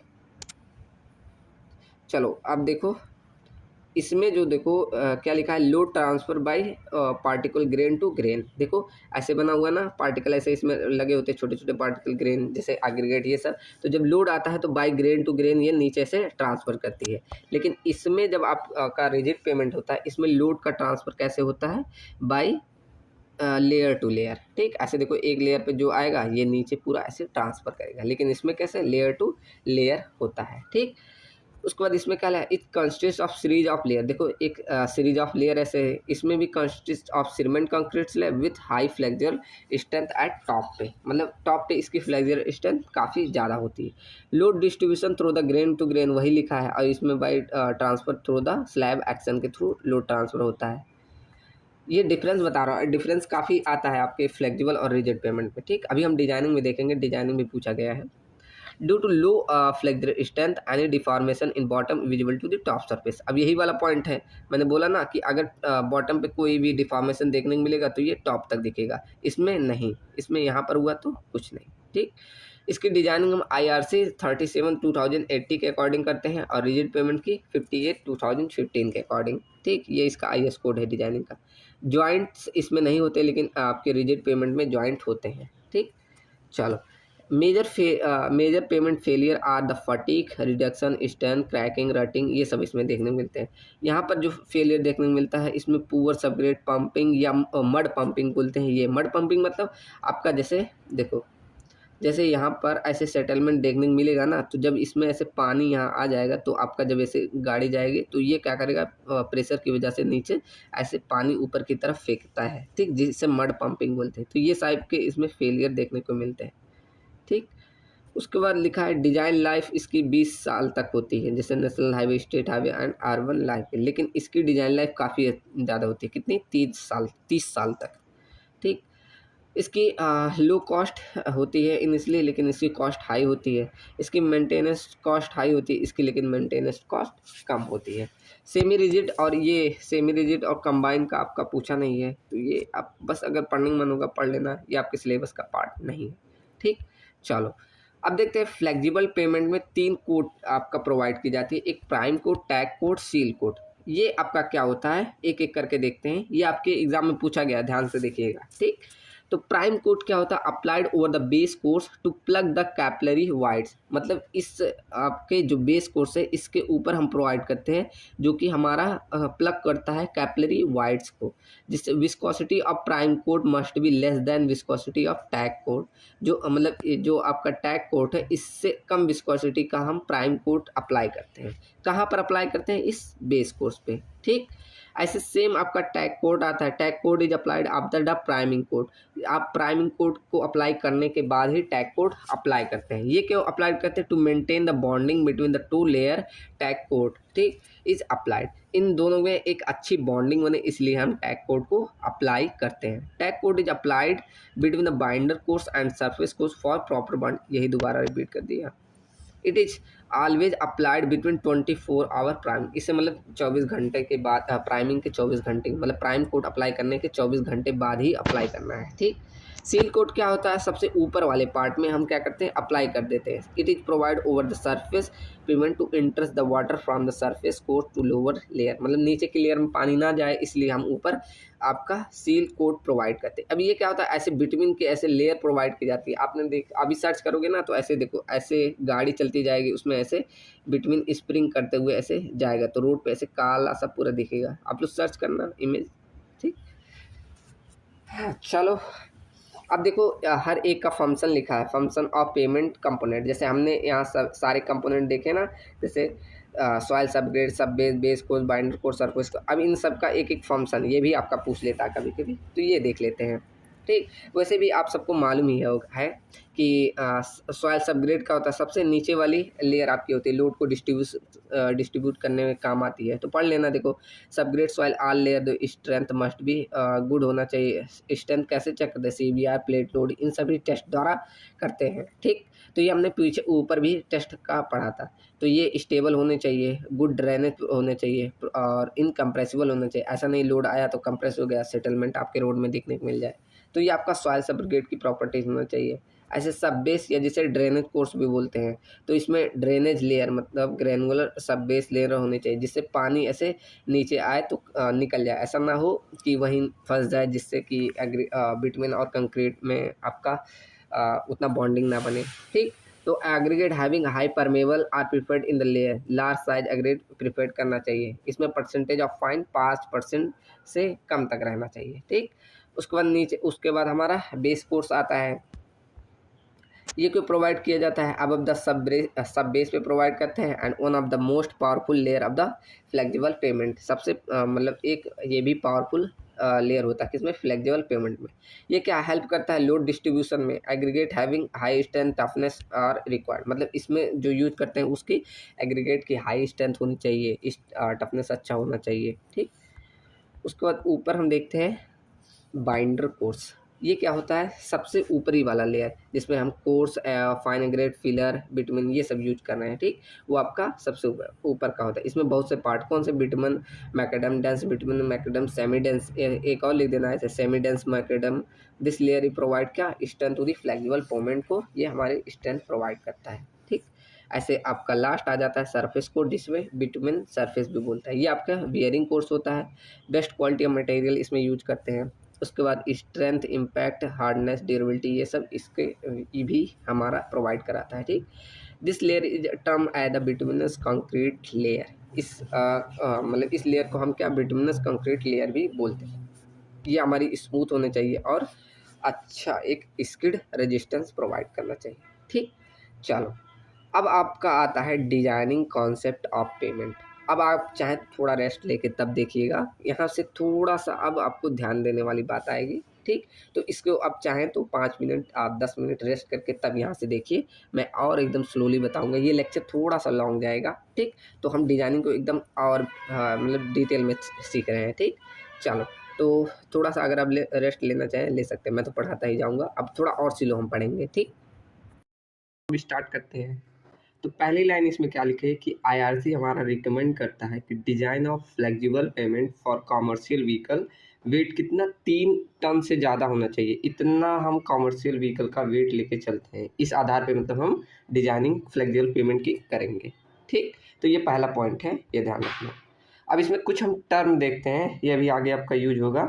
तो पहला टर्म है कॉन्टैक्ट प्रेशर। ठीक, अब ये क्या होता है, जैसे आपका व्हील है जो आपकी रोड पे से लग रहा है, तो ये जो कांटेक्ट में है तो कितना प्रेशर यहाँ सरफेस पे लगा रहा है, वही आपका कहलाता है कांटेक्ट प्रेशर। अब इसका हम मतलब ऐसे सर्कुलर मान लेते हैं, तो इसका रेडियस हम मान के चलते हैं कि रेडियस मान लिया ए है। तो ये अगर सर्कुलर हमने माना कांटेक्ट एरिया ए को, तो इसका रेडियस हमने स्मॉल ए मान लिया। तो क्या ये जितने एरिया पे है इसका हम एरिया निकाल सकते हैं, मतलब जो सर्कुलर मान लिया, रेडियस हमें मालूम है, तो पाई ए स्क्वायर, ए मतलब वहाँ ये रेडियस को पाई ए स्क्वायर कर दे तो हमें एरिया मान चल जाएगा कितने एरिया में लगा है। तो हम आसानी से कांटेक्ट प्रेशर लगा सकते हैं। क्या, फोर्स की वैल्यू पी, जो व्हील लोड आ रहा है पी डिवाइडेड बाई एरिया, तो उससे हमें प्रेशर मिल जाएगा। तो ये पहला टर्म होता है कि कितना कांटेक्ट प्रेशर लग रहा है इस व्हील द्वारा, ये हम निकाल लिए। सेकंड ऐसे आता है टायर प्रेशर TP। ये क्या, pressure inside the tyre is called tyre pressure, मतलब जो आपकी टायर द्वारा प्रेशर लग रहा है इनसाइड से, वही आपका कहलाता है टायर प्रेशर। अब इन दोनों का एक रेशियो होता है जिसे बोलते हैं रिजिडिटी फैक्टर। आपने ये दोनों टर्म पढ़े ना, पहला क्या कांटेक्ट प्रेशर और दूसरा हमने पढ़ा, ये हट जा रहा है बार बार, देखो ये दोनों टर्म पढ़ा, पहला क्या पढ़ा था कांटेक्ट प्रेशर और ये दूसरा टर्म मैंने बताया टायर प्रेशर। तो इन दोनों का रेशियो करेंगे contact pressure divided by tyre pressure, तो वो आपका कहलाता है रिजिडिटी फैक्टर। ठीक। तो यहाँ देखो लिखा है अगर रिजिडिटी फैक्टर इक्वल टू 1 है तो वहाँ contact pressure equal to tyre pressure के बराबर है। मतलब ये मेनली अगर हम अज्यूम कर लें कि 7 किलो न्यूटन है 60 किलोग्राम पर मीटर, ये मतलब मत ध्यान दीजिए, ये अभी बताऊंगा तो ज़्यादा हो जाएगा। बस इतना ध्यान रखिए कि रिजिडिटी फैक्टर अगर ज़्यादा है तो क्या होगा, ये तो आप सिंपल समझ सकते हैं। अगर ग्रेटर देन 1 आया तो कब होगा, जब इसकी वैल्यू ज़्यादा होगी इससे, ठीक, तब आपका रिजिडिटी फैक्टर की वैल्यू 1 से ज़्यादा आएगी। और कम आएगी कब, जब ये वाली वैल्यू ज़्यादा होगी, मतलब टायर प्रेशर की वैल्यू ज़्यादा होगी और ये वाली कम होगी, तब रिजिडिटी फैक्टर लेस देन 1 आएगा। ठीक, बस इतना लिख दीजिएगा, ये भी समझाऊंगा, बहुत टाइम हो जाएगा। अब देखो जब हम ट्रैफिक लोड को कंसीडर करते हैं तो दो अप्रोच लेके चलते हैं। एक अप्रोच होता है हमारा फिक्स ट्रैफिक अप्रोच, और सेकंड हम लेके चलते हैं फिक्स्ड व्हीकल अप्रोच, वो आपका आगे है। ठीक, देखो फिक्स्ड व्हीकल अप्रोच। अब ये क्या होता है, देखो पहला है फिक्स ट्रैफिक अप्रोच, इसमें एक टर्म आएगा अभी इक्विवेलेंट सिंगल व्हील लोड, ये आपको सीखना है। अब इस अप्रोच में, जब फिक्स ट्रैफिक अप्रोच में हम क्या कंसीडर करके चलते हैं कि आपकी पूरी डिज़ाइन लाइफ में आपने जो रोड डिज़ाइन किया उसके पूरे लाइफ में मतलब एक ही मैक्सिमम से मैक्सिमम इतना ही लोड आएगा, ये हम कंसीडर करके चलते हैं। ठीक, तो देखो ये लिखा है it is the approach heaviest vehicle load is consider for design life. जैसे अगर आप वहाँ पर जहाँ पर क्या होता है एयरपोर्ट्स होते हैं, वहाँ पर देखा होगा कि अगर जैसे आपका जहाँ भी आपका एयरपोर्ट का एयरप्लेन रुकता है तो वो मैक्सिमम से मैक्सिमम लोड कितनी बार वहाँ पर उस एरिया में आएगा, इस आधार पे इसको कंसीडर किया जाता है कि यहाँ पर फिक्स है कि इतनी बार आएगा। लेकिन वही अगर हाईवे के लिए डिज़ाइन कर रहे हैं जैसे उस, तो वो हमारा हो जाता है फिक्स्ड व्हीकल अप्रोच, वहाँ मतलब बहुत बार मैक्सिमम लोड आ सकता है। ठीक, तो फिक्स ट्रैफिक अप्रोच किसके लिए डिजाइन किया जाता है, देखो डिफरेंट व्हील लोड कन्वर्ट, यहाँ आगे लिखा है this approach is use for designing airport payment. इसके लिए वहाँ पर फिक्स होता है कि हैवीएस्ट लोड कितनी बार आएगा, कितना आएगा, ये हम उसी के आधार पर डिजाइन करते हैं। लेकिन अगर वही जब व्हीकल अप्रोच मतलब हाईवे वे के लिए डिजाइन करोगे तो ये उसके लिए नहीं होगा। हाईवे पे तो कभी भी कितना लोड आ जाता है, बहुत बार आता है। ठीक, कितनी गाड़ियाँ डेली बहुत चलती हैं, तो ये फिक्स ट्रैफिक अप्रोच किसके डिजाइनिंग के लिए किया जाता है, एयरपोर्ट पेमेंट के लिए। और नंबर ऑफ रिपीटेशन इसमें नहीं कंसीडर किया जाता है, इसमें फिक्स होता है कि इतनी बार ही आएगा। और लेकिन हाईवे के लिए अभी फिक्स व्हीकल अप्रोच देखेंगे तो उसमें रिपीटेशन को कंसीडर किया जाता है। Payment is design on the basis of single wheel load के आधार पे। अब सिंगल व्हील लोड क्या होता है अभी आगे समझ में आएगा। ठीक, इसमें हम क्या करते हैं डिफरेंट व्हील लोड को कन्वर्ट करते हैं इक्विवेलेंट सिंगल व्हील लोड में। अब ये क्या होता है, ये आपके एग्जाम में पूछा जाता है, equivalent single wheel load ESWL ऐसे फॉर्म में। अब देखो, और इसकी हम जो फिक्स ट्रैफिक अप्रोच इसका कहाँ यूज करते हैं, डिजाइनिंग ऑफ एयरपोर्ट पेमेंट, इसमें हम यूज करते हैं। ठीक, अब हमने अभी बोला इक्विवेलेंट सिंगल व्हील लोड, यहाँ ऊपर बोला ना, देखो समझते हैं यही इक्विवेलेंट सिंगल व्हील लोड को, इसको समझते हैं। देखो मैंने यहाँ एक मतलब अरेंजमेंट बनाया है, ये आपको आपने टायर देखे होंगे ना ऐसे ट्रक में, तो ये जो बोला जाता है इसे बोला जाता है एक्सल। और इसमें से आपने देखा होगा दो टायर एक साथ अटैच होते हैं, तो इस जब दो टायर एक साथ अटैच होता है तो बोला जाता है single axle dual wheel assembly. ठीक, तो हम क्या करते हैं इसी एक व्हील को इससे जूम करके स्टडी कर रहे हैं। ऐसे तो आपके मतलब एयरपोर्ट में जो मतलब सॉरी एयरप्लेन में आगे लगे होते हैं ऐसे दो टायर लगे होते हैं, तो ऐसे हम इसको क्या कर रहे हैं जूम करके स्टडी कर रहे हैं कि ये दोनों टायर कितना प्रेशर लगा रही है। फिर इन दोनों जो टायर द्वारा प्रेशर लगा रहा है इसको हम एक लोड की तरह कंसीडर कर ले, तो उसे बोला जाता है equivalent single wheel load assembly. अभी नहीं समझ में आएगा, रुको आ रहा है। देखो कहने का मतलब क्या था कि आपका जो ये पहला टायर है ये प्रेशर लगा रहा है P, तो ये ऐसे जोन बनाएगा ना, मान लो ये पहला जोन हो गया, दूसरा, ये तीसरा, ये चौथा। ऐसे आपका जब ये दूसरा टायर प्रेशर लगाएगा तो ये भी अपना जोन बनाएगा, दूसरा, तीसरा, चौथा, पांचवा, ऐसे जोन बनाएगा ना। तो इन दोनों द्वारा एक कॉमन जोन आपको दिख रहा होगा, यहाँ पर एक common zone, third common zone दिख रहा है। ठीक, तो ये आपका कॉमन जोन दिख रहा है। तो इन्हीं दोनों को हम देखते हैं, यहाँ पर मैक्सिमम लोड आ रहा है, यहाँ पर मानते हैं जेड डेप्थ पे सिग्मा स्ट्रेस लगा रहा है। ठीक, कौन, इन दोनों द्वारा, इन दोनों टायर द्वारा। तो इसी दोनों टायर को हम एक लोड की तरह, मतलब यहाँ दो को कंसीडर करके देख रहे हैं ना, तो उसे एक लोड में कंसीडर करें, इसी जेड डेप्थ पे कितना लोड लगाएगा वही कहलाता है इक्विवेलेंट सिंगल व्हील लोड। समझ में आना, सिंपल समझो, ये दो टायर जितना प्रेशर लगा रही थी उसको हमने एक में कन्वर्ट करके वही जेड डेप्थ पे देख रहे हैं कि कितना हमारा लोड आएगा या स्ट्रेस आएगा, वही आपका कहलाता है इक्विवेलेंट सिंगल व्हील लोड। ठीक, यहाँ देखो लिखा हुआ है सब टर्म की ESWL क्या होता है, equivalent single wheel load, S क्या होता है, centre to centre spacing between wheel, D आपका इनर डिस्टेंस होता है। ठीक, चलो अब इसको कैसे ज्ञात करोगे, जैसे माना हम अगर क्या कर रहे हैं, डेप्थ D/2 लेके चल रहे हैं, मतलब इतने डेप्थ पे, तब आपका लोड का प्रेशर यहाँ P मानते हैं। ठीक, तो अगर आप डेप्थ को और इंक्रीज करें 2S पे चलें तो Z की वैल्यू कितनी हो जा रही है, 2P। तो क्या हम निकाल सकते हैं कि अगर हम Z डैश पे जाएं तब यहाँ स्ट्रेस की वैल्यू कितनी आएगी, यही तो हमें निकालना है, इक्विवेलेंट सिंगल व्हील लोड। समझ में आया कि नहीं, देखो फिर से एक बता रहा हूँ, ये आपके आया है तो ध्यान देना। जैसे हमने माना कि D/2 डिस्टेंस पे ये कितना लोड लगा रहा है, यहाँ मान लो हमने P लोड मान लिया। ऐसे हम अगर 2S डिस्टेंस पे जा रहे हैं, मतलब Z बराबर डेप्थ बराबर हम 2S रख रहे हैं, तो ये लोड 2P के बराबर हो जा रहा है। तो हमें इसके बीच में ज्ञात करना है कि यहाँ Z डैश पे, इसे Z डैश मान लो, Z डैश पे कितना लगाएगा, उसी को हम कन्वर्ट कर दे रहे हैं इक्विवेलेंट सिंगल व्हील लोड को। देखो अब इसका कैलकुलेशन कैसे किया जाता है, यहाँ पहले डिफिनीशन समझ लो क्या होता है। Equivalent single wheel load assembly at a depth of Z may be defined as the single wheel load represented।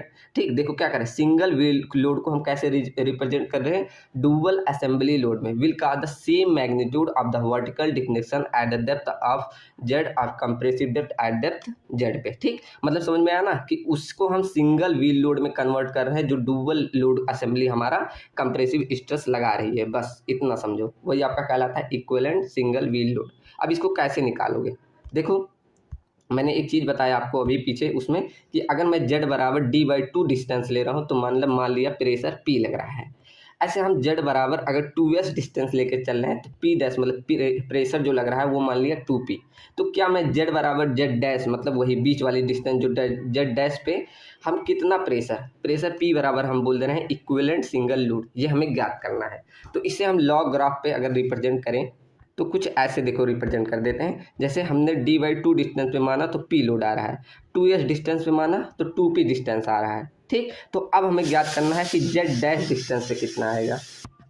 तो अब इसकी वैल्यू आप निकाल सकते हैं कैसे, आपने पढ़ा होगा कि ये स्लोप AB, यहाँ देखो हम पॉइंट नहीं माना है, देखो स्लोप हम क्या कर रहे हैं AB इक्वल टू हम क्या कर दे, स्लोप AC के बराबर कर दे, उसके बाद इनका हम लीनियर इंटरपोलेट कर दे। आपने ये फार्मूला पढ़ा होगा कि y2 minus y1 upon x2 minus x1 equal to y2 minus y1। तो ऐसे स्लोप का उकर के इसको ऐसे बराबर कर दोगे, तो यहाँ से इसको सॉल्व करोगे तो आपका इक्विवेलेंट सिंगल लोड की वैल्यू आ जाएगी। ऐसे लॉग स्केल पे लेना है, ये भी ध्यान रखना। ठीक, तो इस प्रकार कुछ ऐसे आप इक्विवेलेंट सिंगल व्हील लोड निकाल सकते हैं, ये आपके एग्जाम में आया हुआ है तो ध्यान दीजिएगा। ठीक, इक्विवेलेंट सिंगल लोड के बारे में, इसी के बारे में स्पेसिफिक। ठीक, तो पूछेगा कुछ ऐसे डायग्राम बना के बताइएगा, फिर कैसे निकालते हैं, डिफिनीशन क्या है वो बता दीजिएगा। अगर फॉर्मूला क्या है, इजी है एकदम, बस लॉग स्पेल के, ये आपको ग्राफ ध्यान है तो लॉग स्पेल के करके बस वही फॉर्मूला ध्यान के, y2 minus y1 divided by x2 minus x1। ठीक, कर दिए। देखो log 2 पे क्या है y2, तो log P1 माइनस log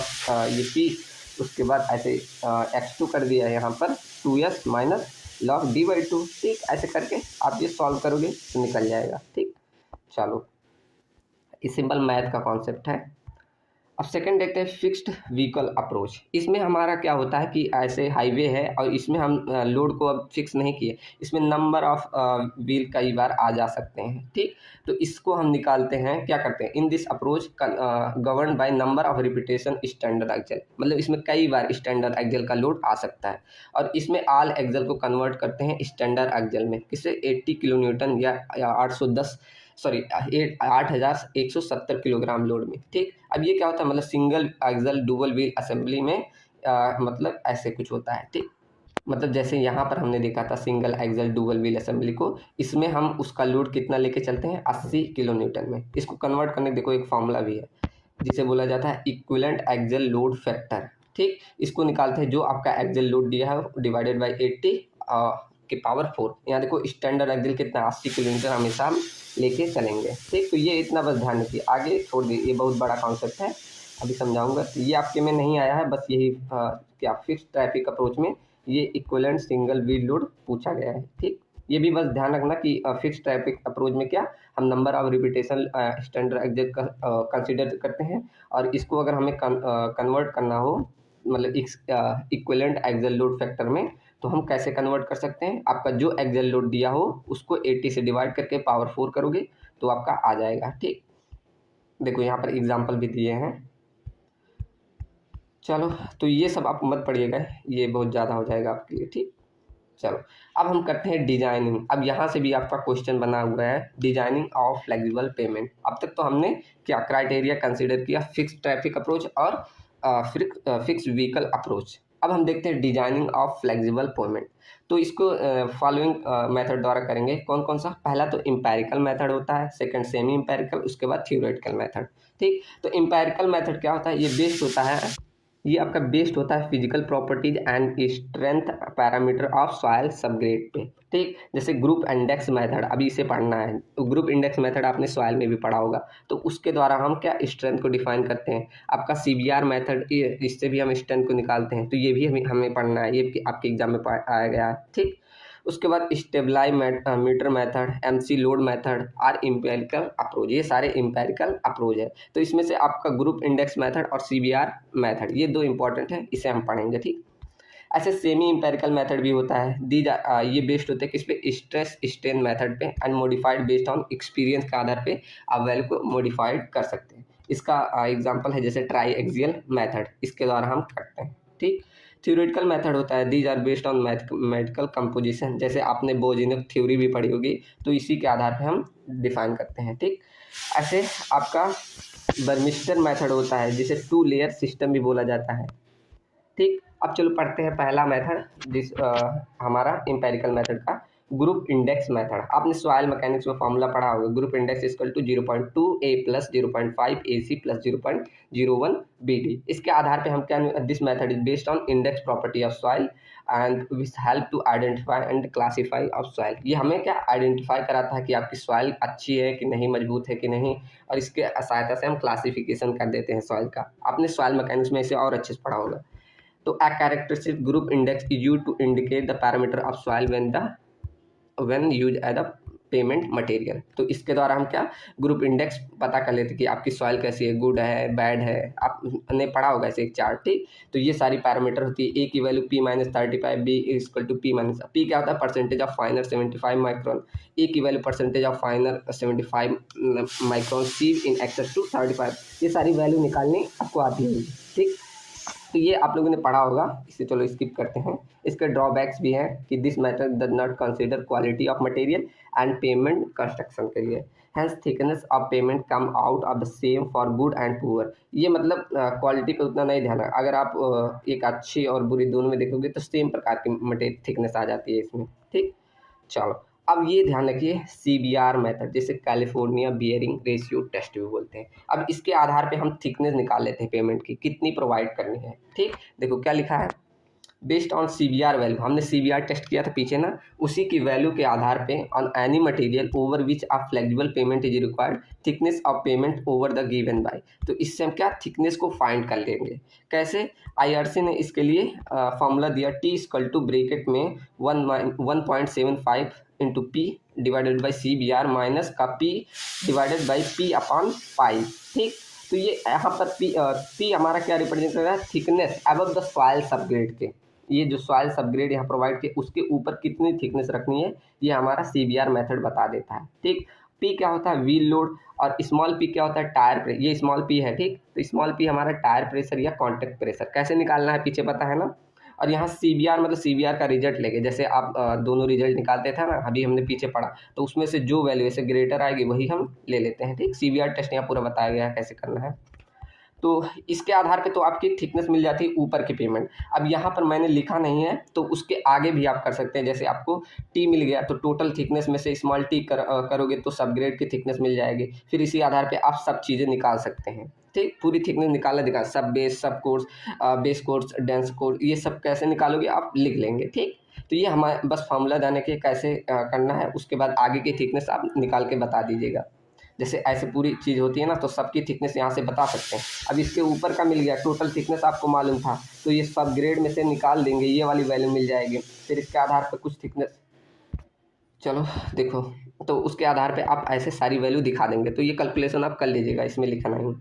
अब इसमें दो फेलियर्स आते हैं, एक बोलता है फटीग क्राइटेरिया, जिसे क्रैक्स बोला जाता है। दूसरा हमारा रटिंग क्राइटेरिया। रट हमने पहले भी पढ़ा था, क्या ऐसे एक साइड पे ड्यू टू सुपर एलिवेशन की वजह से ऐसे एक तरफ पे P4 ज़्यादा लगता था, तो उस पे टायर प्रेशर लगने की वजह ऐसे गैप बन जाता था ना, तो वो रटिंग कहलाता था। तो ये फेलियर आ जाते। पहला फटीग फेलियर। फटीग फेलियर मतलब क्रैकिंग इफ टेंसाइल फोर्स का टॉप नियर सरफेस या एजेस व्हील पे ज़्यादा हो जाए, तब वहाँ उसकी परमिजिबल लिमिट से मतलब ज़्यादा हो जाएगा, तब वहाँ हमें ये फटीग फेलियर या इसे क्रोकोडाइल क्रैकिंग भी बोला जाता है। तो वो हम यहाँ देखने को मिलता है। इसकी वैल्यू अगर निकालना चाहो तो यहाँ निकाल सकते हैं। इतना बड़ा फार्मूला ध्यान रखने की कोई ज़रूरत नहीं है, बस आपको बता देना कि फटीग फेलियर क्या होता है। ऐसे रटिंग फेलियर, रटिंग में क्या होता है, एक तरफ ऐसे एवरेज रट डेप्थ फाइंड हो जाता है, ऐसे बोला ना, ऐसे एक डेप्थ आपने देखा होगा, ऐसे रोड में एक गड्ढे से ऐसे फाइंड हो जाता है, तो वो हमारा रटिंग फेलियर कहलाता है। ठीक, तो इसका फॉर्मूला ये होता है, अगर ध्यान हो जाए तो अच्छी बात। चलो, तो यहाँ पर आपकी डिजाइनिंग ऑफ फ्लेक्सिबल पेमेंट खत्म होती है। ठीक, ये थोड़ा ध्यान रखिए, इसमें जो आपने मैंने CBR वाला बताया, तो ये बस थिकनेस निकालने का फॉर्मूला है, आगे आपको थोड़ा और करना पड़ेगा। ठीक, कि आप अलग जैसे सब लेयर की, पूरी लेयर की थिकनेस कैसे निकालोगे वो बता देना। ठीक, चलो एक बार पढ़ लेना, यहाँ मैंने लिखा नहीं था। अब देखते हैं हम रिजिड पेमेंट के बारे में। ठीक, तो रिजिड पेमेंट में सबसे ज़्यादा अगर काम किया तो वो वेस्टरगार्ड ने किया था, इसलिए इनको इसका पायोनियर बोला जाता है। पायोनियर मतलब जनक, जिसने पहले खोज की है, तो इसलिए इनको इसका पायोनियर बोला जाता है। ठीक, तो इन्होंने क्या प्रोवाइड किया था, एक रेशनल अप्रोच का एनालिसिस, रेशनल अप्रोच दिया किसके लिए, एनालिसिस करने के लिए कि रिजिड पेमेंट पे कितना स्ट्रेसेस आएगा। ठीक, चलो ये हमारा कुछ रिजिड पेमेंट का देखो क्रॉस सेक्शन बना हुआ है। सबसे नीचे आपका सॉइल सब ग्रेड, फिर सब बेस, फिर बेस कोर्स, फिर कंक्रीट कैसे स्लैब पड़े हुए थे। ठीक, यहाँ जो जो लिखा है अब हम एक एक करके सबको पढ़ेंगे। ठीक, अब ये पॉइंट लिखा है कि concrete slab is made of high quality of concrete and is commonly called payment quality concrete, जिसे PQC से भी बोला जाता है। मतलब ये जो आपका बना होता है ये बेस्ट पेमेंट क्वालिटी से बना होता है, इसलिए इसे क्या बोला जाता है, PQC भी बोला जाता है। ठीक, इसमें ये जॉइंट्स ऐसे प्रोवाइड किए जाते हैं जिससे आपका कंट्रक्शन या एक्सपेंशन जॉइन हो तो क्रैक्स ना उत्पन्न हो। ये बेस कोर्स होता है। यहाँ पर देखो दो प्रकार के प्रोवाइड किए जाते हैं, कभी बेस कोर्स प्रोवाइड करते हैं, कभी DLC ड्राई लाइन कंक्रीट भी प्रोवाइड करते हैं। क्यों, अगर आपका लो ट्रैफिक है तो वहाँ पर हम बेस कोर्स को प्रेफर करते हैं, लेकिन अगर आपका हाई ट्रैफिक है तो वहाँ हम ड्राई लाइन कंक्रीट बिछाते हैं एज इस बेस कोर्स में। ठीक, अभी हम सबको पढ़ेंगे। चलो, जैसे पहले सब ग्रेड को पढ़ते हैं। ये क्या करता है, सपोर्ट करता है all components and layer and traffic load को। ठीक, स्ट्रेंथ टेस्ट कॉमनली अडॉप्ट, इसमें हम प्लेट लोड टेस्ट के द्वारा करते हैं। पीछे हमने देखा था जब फ्लेक्सिबल टेस्ट पढ़े थे, तो वहाँ मैंने बोला था ना ये दोनों के लिए अप्लीकेबल हो जाता है, तो यहाँ टेस्ट पढ़ने की ज़रूरत नहीं। उसके बाद सेकंड हमारा पार्ट था ग्रैनुलर सब बेस, जिसे ड्रेनेज लेयर भी कहते हैं। ये मेनली इसमें परसेंटेज ऑफ फाइन की जो मात्रा होती है लेस देन 5% होती है। ये किस लिए प्रोवाइड किया जाता है, ड्रेनेज के लिए। ठीक, ऐसे थर्ड हमारा है बेस कोर्स। बेस कोर्स का प्रेफर किया जाता है जब लो टू मॉडरेट ट्रैफिक रहे तब, लेकिन जब हाई वॉल्यूम ट्रैफिक रहता है तो हम ड्राई लाइन कंक्रीट का प्रयोग करते हैं। अब ये ड्राई लाइन कंक्रीट क्या है, हमने इतनी बार पढ़ा, तो देखो ये प्रेफर किया जाता है इन बेस कोर्स में ऑफ सीमेंट कंक्रीट पेमेंट में, जब हमारा क्या हैवी लोड आए तब। और इसमें हम कैसे, एज पर मॉड्स के अकॉर्डिंग क्लॉज नंबर इतने में हम टेस्ट करते हैं 5 क्यूब का, मतलब ऊपर जो आपने क्यूब बनाया ये आप ड्राई लाइन कंक्रीट का 5 क्यूब बनाते हैं, उसको 7 दिन तक रखने के बाद उसका अगर टेस्ट करते हैं तो 10 MPa से ज़्यादा मतलब कम नहीं आनी चाहिए आपकी कंप्रेसिव स्ट्रेंथ। आप जैसे टेस्ट करते हैं ऐसे सीमेंट की क्यूब का, कंक्रीट टेक्नोलॉजी में टेस्ट किए होंगे ना, तो इसे सेम इसमें भी करना है। ठीक, अगर सिंगल इंडिविजुअल का करेंगे तो 7.5 MPa आना चाहिए at the 7 day of compressive strength. ठीक, चलो, और इसमें सीमेंट की मात्रा कितना, सीमेंट प्लस फ्लाई एश कितना, not then more than 20% by weight of water. ठीक, तो इतना सीमेंट मिलाना रहता है। अब देखते हैं ऊपर अपना PQC स्लैब। अब ये सब हमने देखा, अब लास्ट ऊपर स्लैब देखते हैं। तो स्लैब मेनली आपका M40 से लेके M50 ग्रेड की सीमेंट कंक्रीट ग्रेड से हम बनाएंगे। ठीक, तो इन्होंने बोला देखो कि अगर 28 देर तक इसकी कंप्रेसिव स्ट्रेंथ निकाले तो वो 43 MPa से कम नहीं होनी चाहिए। ठीक, कौन कौन सी ग्रेड यूज कर सकते हैं आप, OPC, PPC, PPC मतलब पोर्टलैंड पोजालाना सीमेंट, ऐसे Portland slag cement, composite cement, ये सब सारे सीमेंट आप यूज कर सकते हैं उसमें। और इसके लिए देखो नोट दिया है कि उसकी मॉडुलस ऑफ इलास्टिसिटी इतनी होनी चाहिए, पॉइजन रेशियो इतना होना चाहिए, कोफिशिएंट ऑफ थर्मल एक्सटेंशन इतना होना चाहिए। ठीक, तो ये सारे रिकमेंडेंस है अबाउट किसका, रिजिड पेमेंट का। अब इसकी डिजाइनिंग कैसे करते हैं, चलो पढ़ते हैं। तो डिजाइनिंग के लिए हमारे कौन से, इन वेस्टरगार्ड का यही एनालिसिस हमें पढ़ना है। ठीक। तो वेस्टरगार्ड ने सेम वही एक रैशनल अप्रोच दिया। देखो क्या लिखा है, एक सेकेंड, देखो क्या लिखा है। Westergaard analysis is consider pioneer in providing a rational approach to analysis the stresses in rigid pavement. मतलब जो उस रिजिड पेमेंट में स्ट्रेसेस आ रहा था उसका एनालिसिस उन्होंने एक रैशनल अप्रोच से दिया। ठीक, कि हम उस पर कितना स्ट्रेसेस आएगा, एक अप्रोच दिया है। अभी देखो समझ में आएगा। जैसे इन्होंने क्या कंसीडर किया, जो आपका स्लैब है ना वो as a thin plastic plate की तरह आपका वो सॉइल पे रजिस्ट करता है। हमने ऐसे स्लैब्स प्रोवाइड किए ना, तो ये एज अ प्लेट, जैसे हमने प्लेट लोड टेस्ट किया था ना, तो एज अ प्लेट लोड ये स्ट्रेस पे इस पर डालेगी। तो हमने पढ़ा था प्लेट लोड में कि K equal to P by delta, पढ़ा था ना।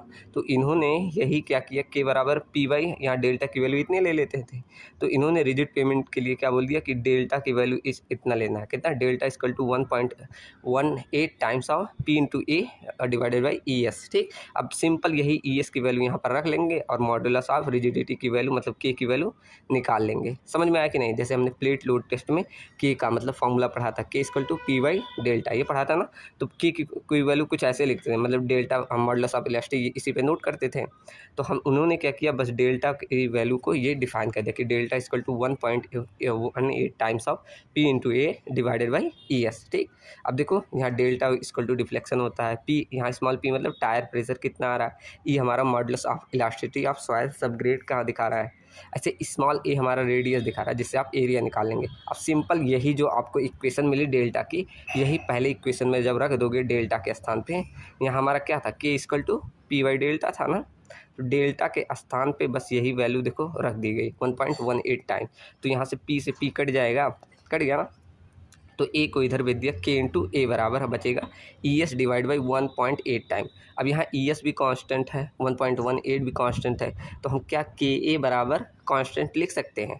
तो ये एक रिलेशन निकल के आता है। अब इसकी सहायता से क्या कर सकते हैं, आपको किसी भी डाया का प्लेट दिया हो तो वहाँ पर आप क्या निकाल सकते हैं, मॉडुलस ऑफ ए रिजिडिटी मतलब के की वैल्यू वहाँ निकाल सकते हैं ईजिली। ठीक,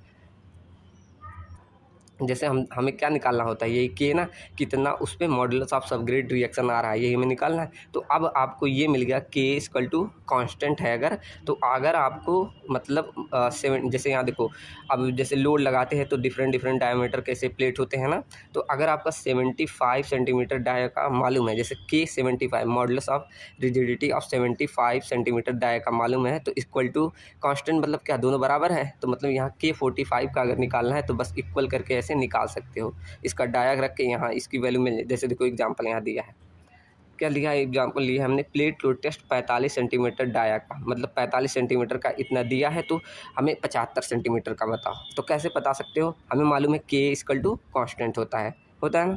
तो हम क्या रख देंगे, K 75 equal to A 75 equal to K 45 divided by ए 75। अब यहाँ ये मतलब पूरा डाया है, तो इसको रेडियस में कन्वर्ट कर दोगे, क्यों, क्योंकि ए बराबर हमारा रेडियस होता है। ठीक, तो इसको डिवाइड कर दो 2 से, तो ये रेडियस हो गया।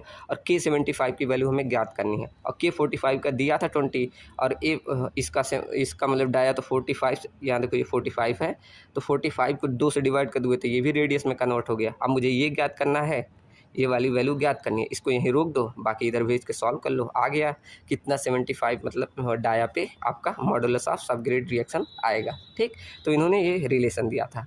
फाइनली हम इन्होंने ये फार्मूला बोला कि अगर मुझे सेटलमेंट निकालना है या डिफ्लेक्शन निकालना है तो फ्लेक्सिबल के लिए ये फार्मूला यूज़ करो, रिजिड के लिए ये यूज़ करो। किसने बोला, आपके वेस्टरगार्ड ने। ठीक, चलो अब देखते हैं रेडियस ऑफ रिलेटिव स्टिफनेस।